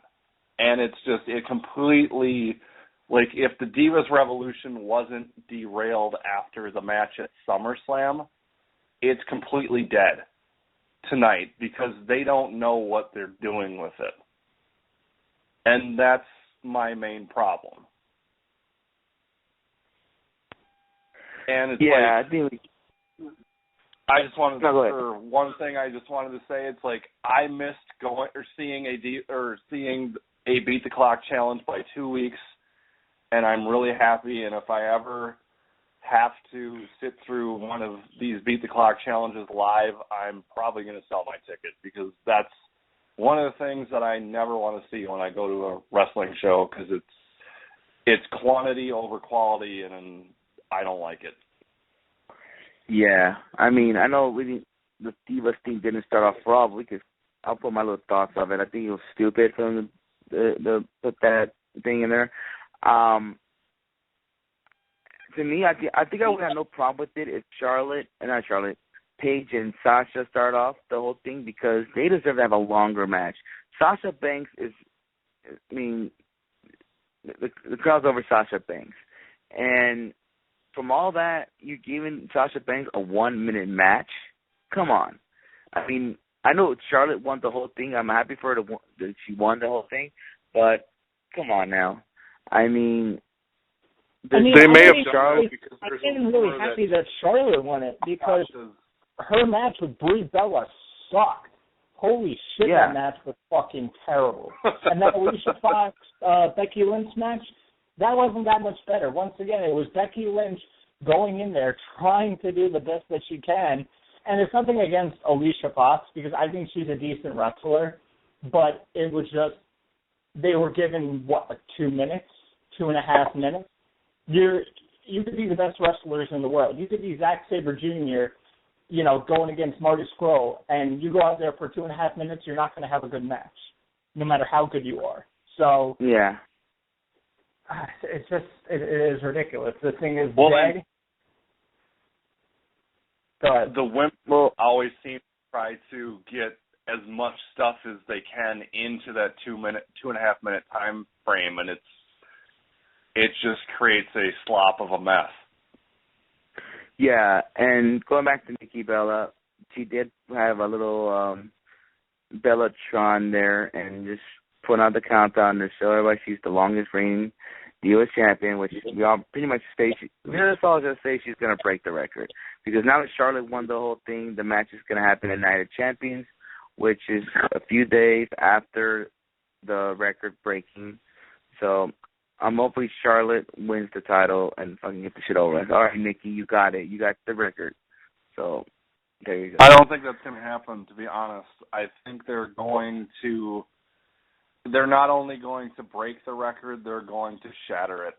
Like, I honestly, and you guys are probably going to hate me for saying this, Nikki Bella's 1 year reign or 1 year anniversary with the title of Survivor Series, I don't think she loses it until WrestleMania 30. I honestly don't.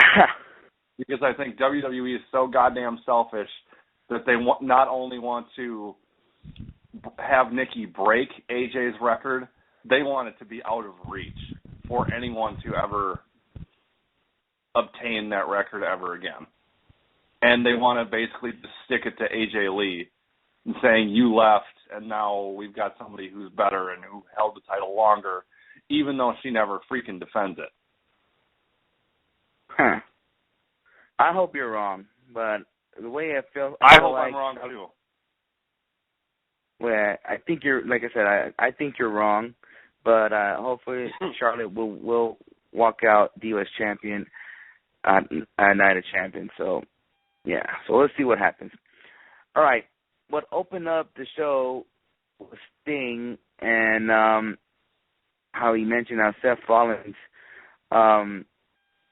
putting himself in the category with Andre Giants, Bruno Sammartino, and the Ultimate Warrior, and blah, blah, blah, blah. He wants to get a title shot, and he haven't held that title. But interesting note there, if Sting does walk out WWE champion, I don't think there's anybody out there that you can say this person has held the WWE, WCW, NWA, and TNA titles. I don't think there's nobody that had that.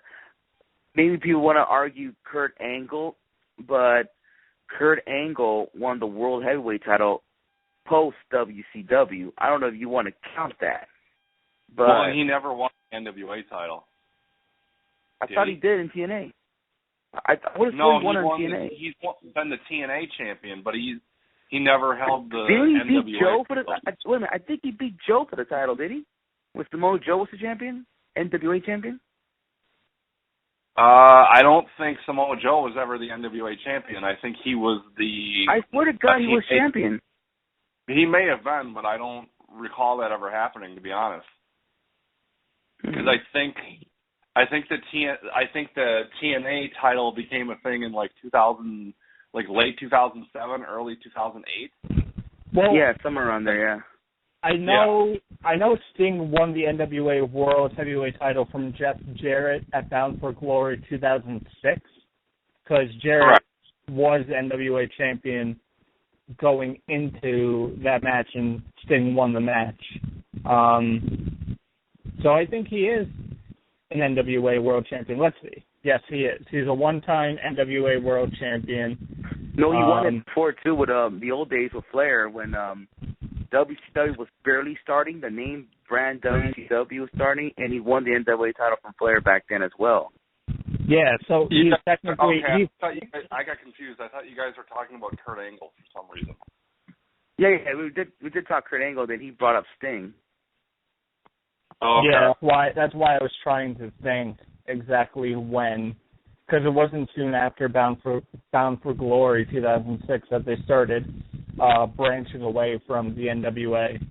So I was trying to think, but yeah, I think Sting's the only guy if he wins it, which I don't know, like, because for so long I ripped on TNA for bringing in old timers and having them win titles, and WWE guys and having them win titles. So I can't be hypocritical and say that I want Sting to win, because honestly I don't, because it's like he doesn't. I guess you can give him the title as like a history books type of thing, to say that he won the WWE title once, but it's just like, I don't know, I feel hypocritical in that fact. Like, if you guys see my point of view. Yeah, like you don't want him to have him say, all right, just for, your great pass or your history pass, just add something in your resume, just add the W title in your Hall of Fame resume, and we just almost like appreciation, just give you the WWE title, I mean, that's something you don't want to see. I think that's what you're trying to say, right, Tom? Yeah. All right. But I don't know. Well, I guess we'll have to see what happens. But like I said, Seth he's been doing good as a heel, but obviously they're really alluding to a Seth Rollins Triple H feud, which is why they brought up Triple H's name 100 times.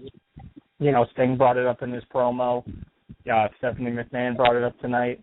So obviously, I would think that there would be a babyface turn for Seth Rollins, which I think is needed, because you can't keep going too much longer with his heel stuff, because it's starting to get kind of old pretty quick.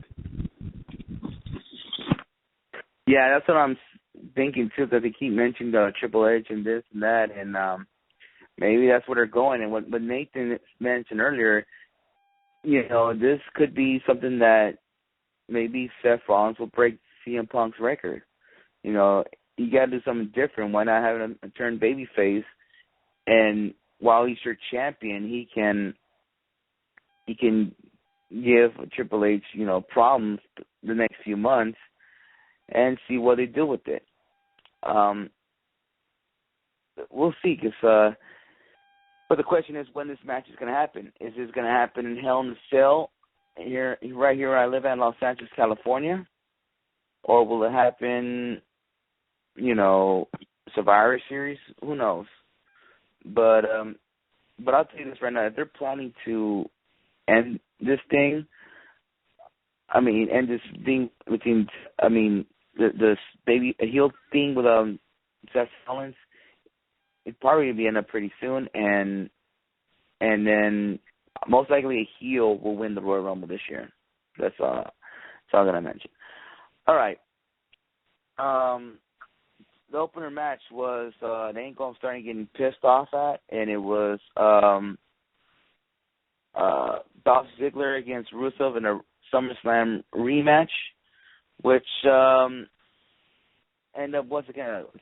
This was Dolph Ziggler won by DQ, and once again Summer Rae and Lana went at it. You see panties all over showing all over the place.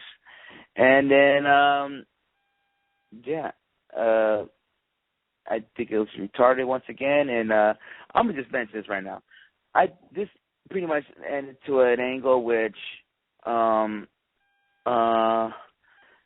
later on, you know, Renee was interviewing Dolph Ziggler, and then he mentioned he had to take a shower and all this stuff. He has a date tonight, and then he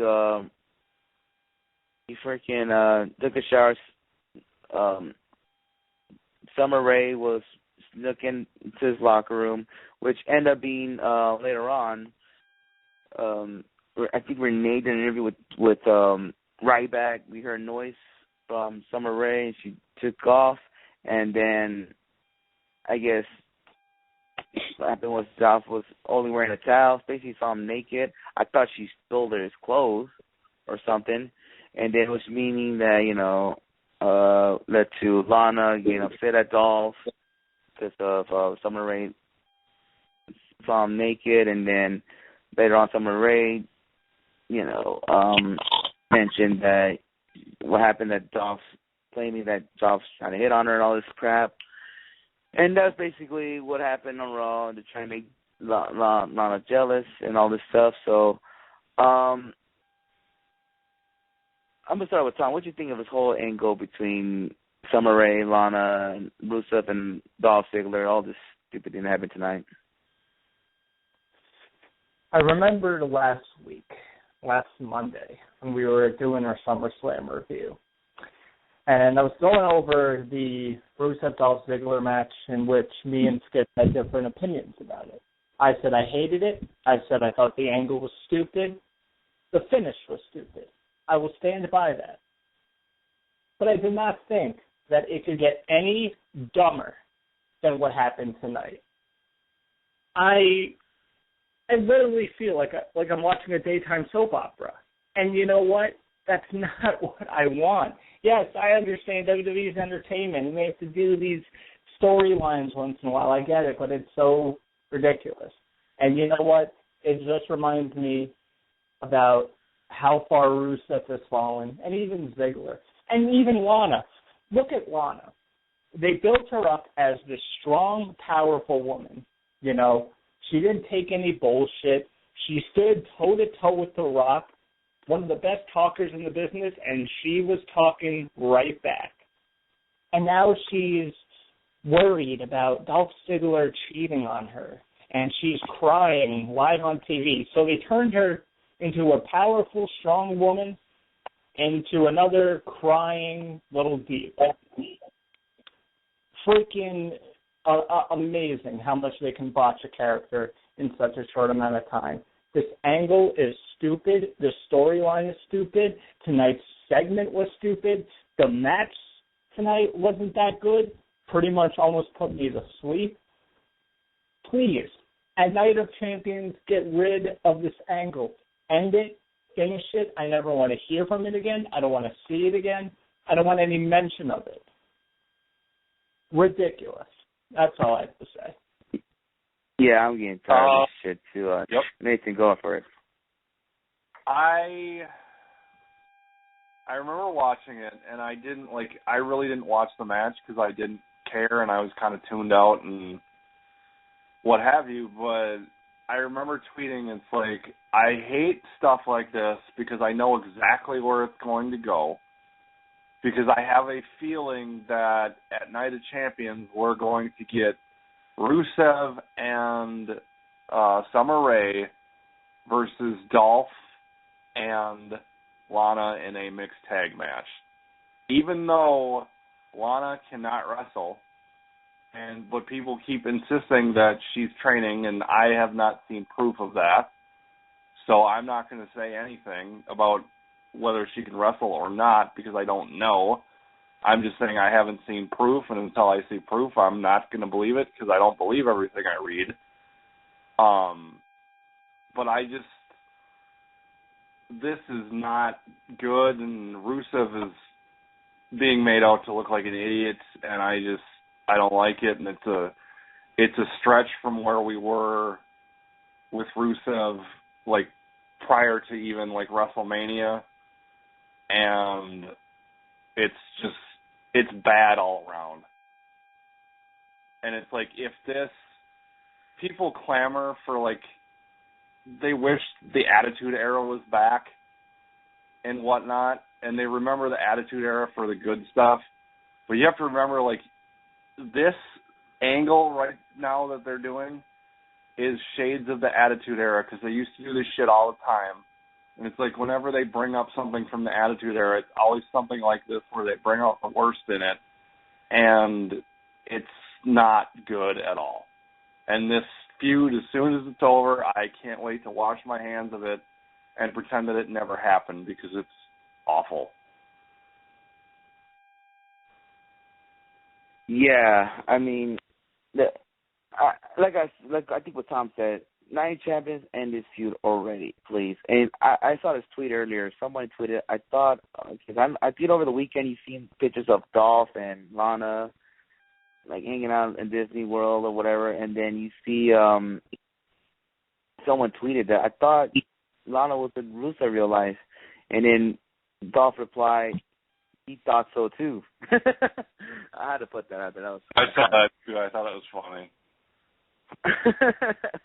But anyway, let's just end this Dolph Ziggler and this crap that we're seeing right now.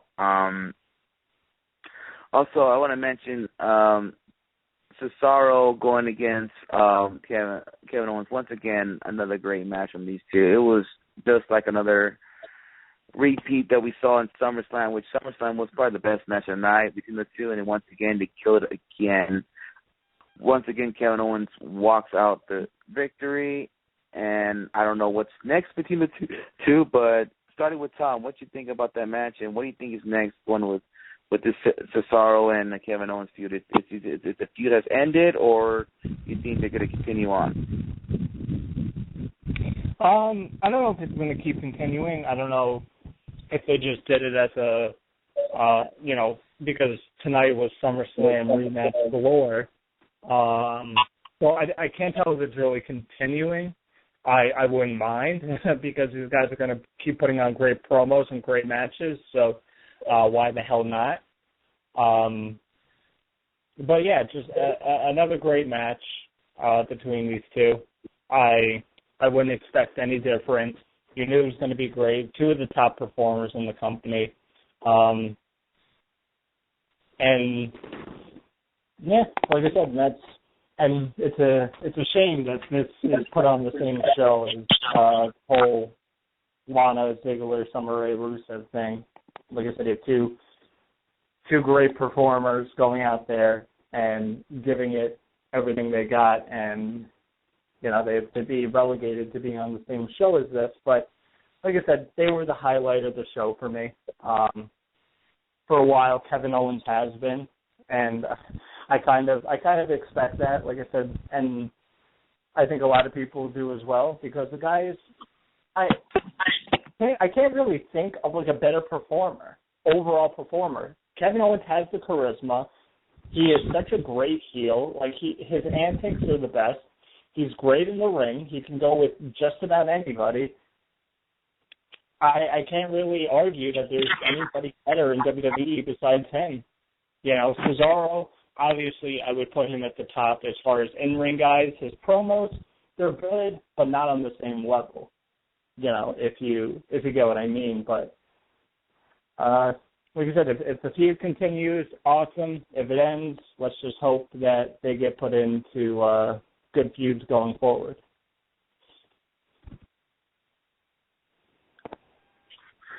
Yeah, Nathan, do you have a comment on that match, and what do you think is next for the both of them? I really like this match. Like I said earlier, I don't know if I would say it was better than their SummerSlam match. I saw some people on Twitter saying that they thought it was. But either way, I thought it was a really good match. Both guys are doing a great job, and they seem to really click well with each other. I don't know what's next. I think they'll probably have another match, not at Night of Champions, but maybe the Raw after Night of Champions. Because WWE likes to do feuds in threes. They like to do everything in threes.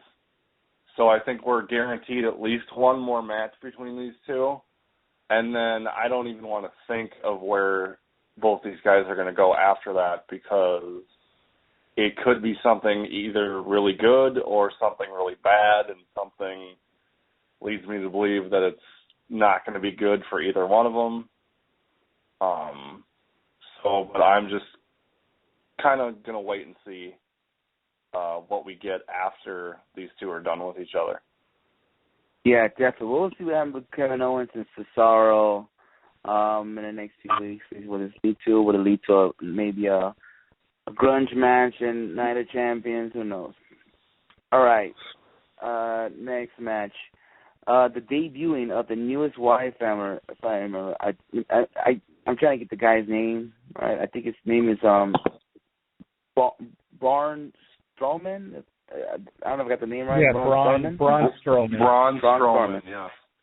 Braun Strowman, or you could say the Black Sheep. He made his debut against Dean Ambrose. Before the match, he had the mic and did mention that this is not the beginning, this is the end, this is the apocalypse. With people mentioning, like, he got that little catchphrase from the comic book character villain Apocalypse from the X-Men. Yeah, he had a match with Dean Ambrose, which is, once again, he's kind of reminding me of The Undertaker when he first come out. The guy barely feels pain, and basically destroying Dean Ambrose, just grabbing him by the jaw or by the face, throwing him around, doing a lot of power moves. And then he went outside, and then he, I guess he pushed Roman Reigns. Roman Reigns attacked him, and pretty much Strowman got the victory by DQ. He's basically throwing these two guys around like nothing, like they're fucking like a freaking towel or whatever. I remember there was a point where he threw Dean Ambrose by the freaking rings. I mean, with the ring side, the bell, the ring band bell with Lena Garcia. That he threw him right there. He threw fucking Roman Reigns, like threw him in the middle of the ropes, and he pushed him back in there. I mean, the guy's tossing these two guys like they're nothing, and he basically destroyed them both once again. And Luke Harper came in and super kicking both of them. And Dean Ambrose was bleeding from the nose, just to let you know out there. And once again, this guy destroyed Roman Reigns and Dean Ambrose once again. And basically, I cannot get out too much about Braun Strowman. I didn't see too much about him. I don't want to say he sucked or he's good yet. I didn't really get to see too much. I could tell he does a lot of power moves and toss people around like nothing. And looks like a guy that Vince McMahon will really, really like. And I'm going to start off with Tom. What do you think of Braun Strowman's debut, and what do you think is next between the Wyatt family and the Shield? I thought it was a good debut for Braun Strowman. Like you said, we haven't seen much of him. We didn't get to see any of what he could do in NXT because he was only working house shows. So, but I like what they're going with because, you don't need great wrestlers in like every single stable. Not everybody needs to be the best wrestler on the planet. They just need to have their gimmick down and what they do. And I think Braun Strowman, what they're doing so far is very effective. He's the biggest guy in the Wyatt family. He doesn't have to do much. He does his power moves. He chokes guys out. And I think that works perfectly because it's going to work into the storyline and moving forward. And like I said, it works fine because you have a guy like Luke Harper who could, he's a workhorse. And he could put on great matches with anybody. So he kind of takes that role. So having Braun Strowman as the muscle, I think, works fine. They're making him look really dominant, which is good because it makes the Wyatt family look stronger, and it doesn't make them look like, a bunch of dweebs, which is what the Wyatt family looked for so long. They just look like this group that could be taken down, but now with Braun Strowman instead of Eric Rowan, I think it works just as well, if not better. So I thought it was a good debut tonight. Yeah, definitely. Nate, you got any comment with Braun Strowman? I was definitely impressed with what I saw. I'm not going to say that this guy is going to be great or anything, but I think he'll be just fine with what he can do. I didn't think that he could move all that well. Granted, I was just assuming that because he's a bigger guy that he would probably have limited mobility, but he did what he needed to do, and it was effective, and it meant something. So, and that's really all I care about with wrestling, is that you utilize your role effectively and you do it the way that they want it done and how I would like it done, and that's just, as a fan, I thought it was just fine, and I'm pleasantly surprised because I was hoping for the best, expecting the worst, and I'm not going to say I got the best out of, or we got the best out of him, but it's somewhere in the middle, not terrible, not great, but he's a work in progress, and I think he'll be just fine. Yeah, definitely. All I gotta say is that Shield gotta get another third man to help about, because 2 weeks in a row they both getting destroyed by this guy. Remember, Dean Ambrose even hit him with a chair. He did not feel any affection on that too. So they need some kind of help against this monster. And a lot of people are thinking The Rock is going to get involved in this angle now. Possibly see The Rock. Or maybe Eric Rowan will join them. I don't know, but we'll see. But they need to get another person get involved in this angle soon. All right. Let me see the next match, I believe, which is the Dudley Boys going against the New Day, which you guys already explained to a little bit. It kind of went long.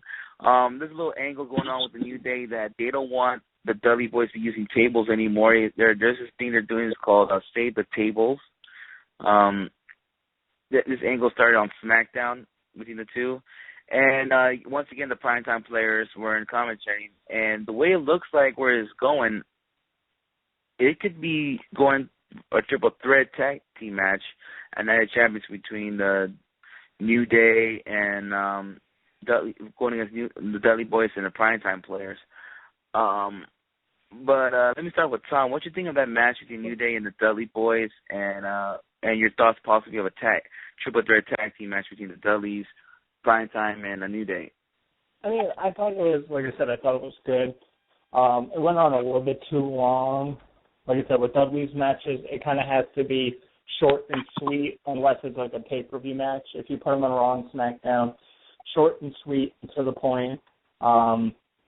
But this was fine, teasing the table spot, definitely added more hype into this feud. Hilarious. I say it each and every week. The New Day is hilarious. The whole bubble wrap on the table. Xavier Woods looking like Andre 3000. It was, like the New Day is always, I think, the highlight of Raw, no matter what they're thrown into. They always find a way to just over deliver, and that's what the whole, I think, gimmick of the New Day is. It's just over delivering. So like I said, I thought this was fine. Like you said, I don't know how I feel about a triple threat tag. We just saw a fatal 4-way, and I think it was you or Skips mentioned that you're kind of sick of seeing the multi-man matches. Like, we need to see, one-on-one tag feuds and tag matches on pay-per-view. Yeah, no, I said that. Yeah, so I mean, I guess it would be all right, but at least something's going on in the tag division that's, worth talking about. So that's positive. Yeah, you know what? I mentioned that because I'm sick and tired of seeing these multiple tag team matches, or you say in one match type things on big pay-per-views like SummerSlam or WrestleMania. I mean, I don't have a problem doing a Night of Champions or these other pay-per-views, but I mean, those kind of shows like SummerSlam and WrestleMania, you gotta like do something and maybe do a meeting with the tag team division. Say, hey, we need you guys to step up, and we want to do a tag team. The tag, where the best tag teams are going to get this spot. So I want you guys to step up, see what you guys got, and maybe by WrestleMania we'll have this tag team title match. We're going to do one team against another team. We're not going to have no 4-way, no triple threat match, none of that shit. We're going to have whoever's the best from now to then would be in that WrestleMania match. So that's my thought. I mean, that's what I would have done if I was running it, but who knows? But hopefully they do that in next year's WrestleMania. No more 4-way matches. I'm getting tired of it. But something like this, I have no problem with it. Nathan, what's your thought about that match in the Dudley Boys and you?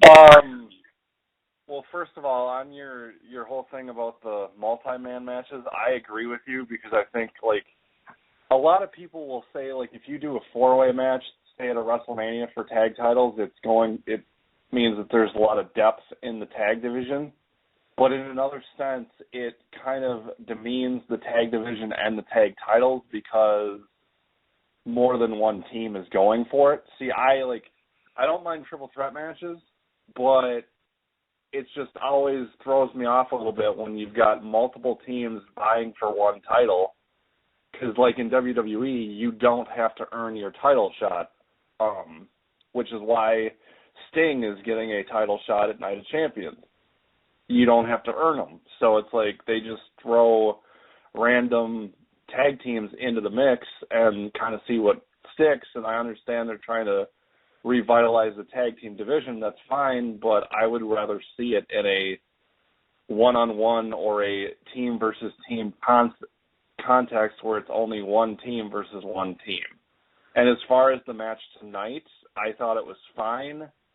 I think they're trying to get the Dudleys into the tag team title hunt. I'm not necessarily sure if it's needed, but the way that everything went down tonight, I think that's exactly what we're going to get. And I don't know if I want to see the Dudleys win the titles again because they don't need it. Because right now, it just seems to me that they're there to help the division, and that's fine if they want to do that and if WWE wants them to do that, but they shouldn't win the tag titles because if they do, it's a step backwards, not a step forward. Well, to me, I don't have a problem with it. I won't have a problem with it if it makes sense. Like, I don't want them to win them right away. Like, Night of Champions, let's just say this triple threat match happens, and if they win the tag team titles, then I'll be a little upset, and I'll be like, okay, why? You have a tag team that haven't been in your roster for 10 years, and they just came back, and you're going to give them the tag team titles. I mean, that does not make sense at all. I mean, the only way if it makes sense, is like, say they want them to win it at WrestleMania. I wouldn't have no problem with it at all. I mean, if there's no other tag, like I said earlier, there's no other tag teams that haven't stepped it up and that doesn't deserve that spot, then go for it. Maybe hopefully they'll get some momentum in the tag team division. Now you got an old veteran team carrying tag team titles, and maybe they'll push the newer tag teams in a better level, you know. So, but if they're gonna go that route, having the Dudley Boys win it, that's retarded. But anyways, let's go to the end of Raw, which this whole night, Seth Rollins wants his statue, and he wants, and Stephanie told him that, you know, when I call out Sting for it. So in Raw, he decided to call out Sting. He wants his statue. Instead of Sting, we got John Cena coming out, and basically he very much said the same thing what Sting says, like, you think you're all this, you got this ego and all this stuff, and you're an idiot because you're buying the authority's crap, and when he's going to backstab you, whatever. So, and he wants this rematch for the United States title, which he got the rematch clause, and he told Stephanie he wants a rematch at Night of Champions against Seth Rollins because he did mention every title on the line at Night of Champions. So then,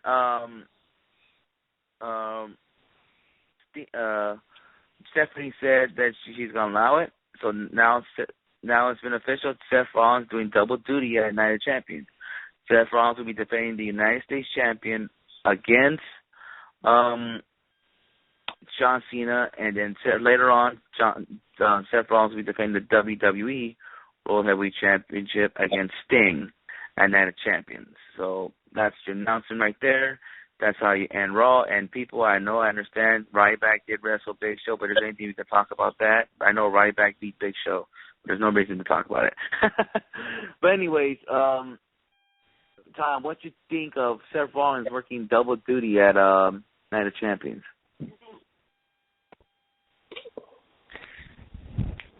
Like I said, Seth Rollins has been doing good, but like I said earlier, they're obviously hinting to a Triple H Seth Rollins thing, which I mean, Triple H got mentioned more on the show than he would have if he were there. Like, I thought it was funny. He wasn't at the show, yet he got mentioned more than if he was actually there. But, Rollins did good here. I don't know. Like, I really don't like promos closing the show, but I'm used to it by now with WWE. Cena versus Rollins, it should be good. Their first match was good. All the matches that they've had over the years, dating back to when Rollins was in the Shield, have been good. I like Rollins, working double duty. Guy is a monster. I don't know how he does it. Probably that CrossFit. But it's just weird because it's like, what do you do here? Do you take, if you take the United States title off of Seth Rollins, what do you do with Cena going forward? Because we've already seen the story of Cena holding the U.S. title before. Does he go back to what he did before or what? And then the whole thing with Sting comes up. So, I don't know. Night of Champions always feels like a lackluster pay-per-view most years. And I think it was Nathan that mentioned last week that after SummerSlam, going into, I think he said into the Royal Rumble or TLC is some of WWE's worst times. And I don't know. I kind of feel a little bit of that coming. Well, I'll put it to you this way. I did say that, and the reason I said that is because last year before the Elite Podcast Network launched on January 1st of this year, Eyes in the Ring was kind of doing its own thing, and we had 7 shows.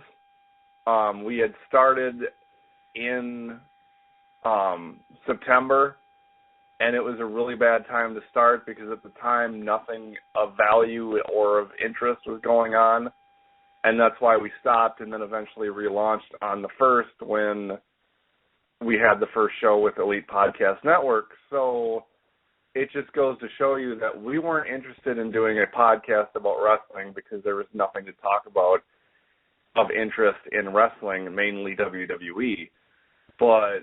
And I hope that doesn't happen again this year, but every time they hit after SummerSlam, it's like we go into Night of Champions and then we get stuck, or WWE, I should say, gets stuck and trying to figure things out until at least TLC, Royal Rumble time, when they start kicking it into gear for WrestleMania. And it's awful to have to sit through and suffer through as a fan. Because as a fan, you want to watch it and support what you've been watching for so long. It's just sometimes they make it so bad you just can't do it.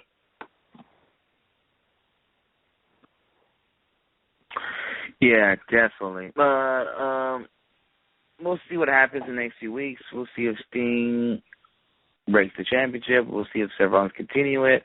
But all I know is I'm going to Hell in a Cell. I want to see what's going to go down in Hell in a Cell. So, yeah, we'll see what happens. All right, I think it's time we should give out our plugs. We're going to end the show right now. But for everybody listening, thank you for listening. No matter if you're listening to live, YouTube, or on iTunes, thank you for listening. And shout out to all the people I met at PWG, and it was a great time this past weekend, and hopefully we'll get to know what the next PWG show. I can see you guys out there.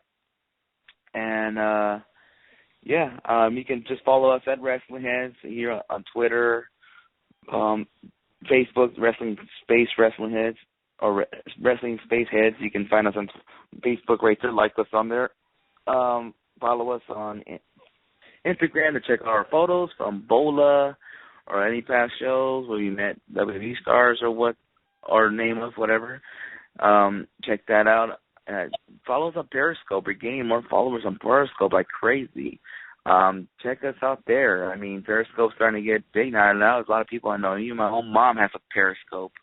So, just follow us at Wrestling Heads on Periscope. And you can follow me at Sinister632 on Instagram, on Twitter, and Periscope with that same name. You can follow me there. You go to YouTube/Wrestling Heads. Forgot to mention that on our YouTube page. Subscribe us on there. Tell your friends to subscribe us. And subscribe to Elite Podcast Network. And, go ahead, Tom. Throw your plugs. Yep, you can follow me on Twitter at @ToTweetMe. That is my personal account. I'm always on and off with Twitter. There'll be days where I'm tweeting more than others. New Japan's coming back with a bunch of shows, so I'll probably be live tweeting those and tweeting about those. And possibly look for some shows at the end of September that I'll be possibly attending. So I'm also on Periscope as well, but I don't really use it, but I'll make sure to follow you and watch you if you follow me on there.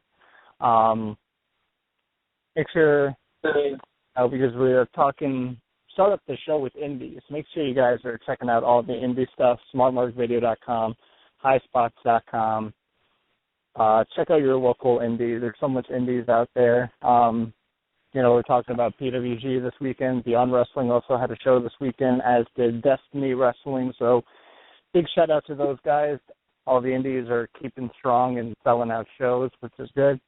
And as far as the Elite Podcast Network goes, we got Indie Power Rankings coming up tomorrow and Wednesday. And Wrestling Heads will be back, of course, Thursday. Uncle Mike and Tom show will probably be released Thursday or Friday if there's going to be a show. I know Mr. Tom Richards is probably exhausted after a crazy BOLA weekend, but always keep an eye out. There's always stuff going on. And last but not least, I'll let Nathan tell you all about Eyes on the Ring. You can follow me on Twitter at Headliner5. Go to eyesonthering.com. I do weekly Ring of Honor TV reviews for them. We also have an article about Seth Rollins and why, I believe it's True God Immortal wrote this one, about why, a guy by the name of Christopher Evans, who's a newer writer for us, wrote an article about why he thinks Seth Rollins is the greatest champion of the era right now in WWE, so check that out. There's also a new feature called The Underrated, and it looks at Raven, so make sure to check that out. You can go on Facebook, facebook.com/EyesOnTheRing, and like us there. I post everything from EyesOnTheRing.com to Facebook, so you can get those, and then either if you're on the website or if you're on Facebook, you can read the articles, and then follow us on Twitter at EyesOnTheRing. Every Monday I tweet Raw, and I do double duty on my account and the Eyes on the Ring account, so it's always a fun time, and by the time the show ends, my battery's usually at like 3%, so, that's really all I have. Just make sure to keep supporting and listening to the Elite Podcast Network, and we will keep doing what we do and keep turning out content on a weekly basis. I like that under Raven. That's actually pretty clever, and that's actually pretty interesting. I would have never thought to do a piece on one person, but Raven, I mean, just an underrated guy in the history of wrestling. So I look forward to checking that out. All right. Yeah, definitely. All right, then. I guess to Thursday, quote the Raven, nevermore. And I remember all of Raven's quotes. Oh, and also, Nathan, go to the WWE Network. They just added 1997 Monday Nitros on the network and 2 episodes of 98. I was just going to say, last night or yesterday, I watched, for the first time ever, October 6th, 1997. I was at that show at the Target Center, and I just, for the first time ever, was able to see it. And I live tweeted the entire thing, and it was a pretty good show from what I remember, but, like, I was 12 when it happened, and now I'm 30, and so 18 years later, it's amazing how weird things age. Yeah. So, but yeah, I'll be watching more of Nitro from 97. All right, then, well, to everybody, we'll be back on Thursday. So until Thursday, we out. Peace. Peace. Peace.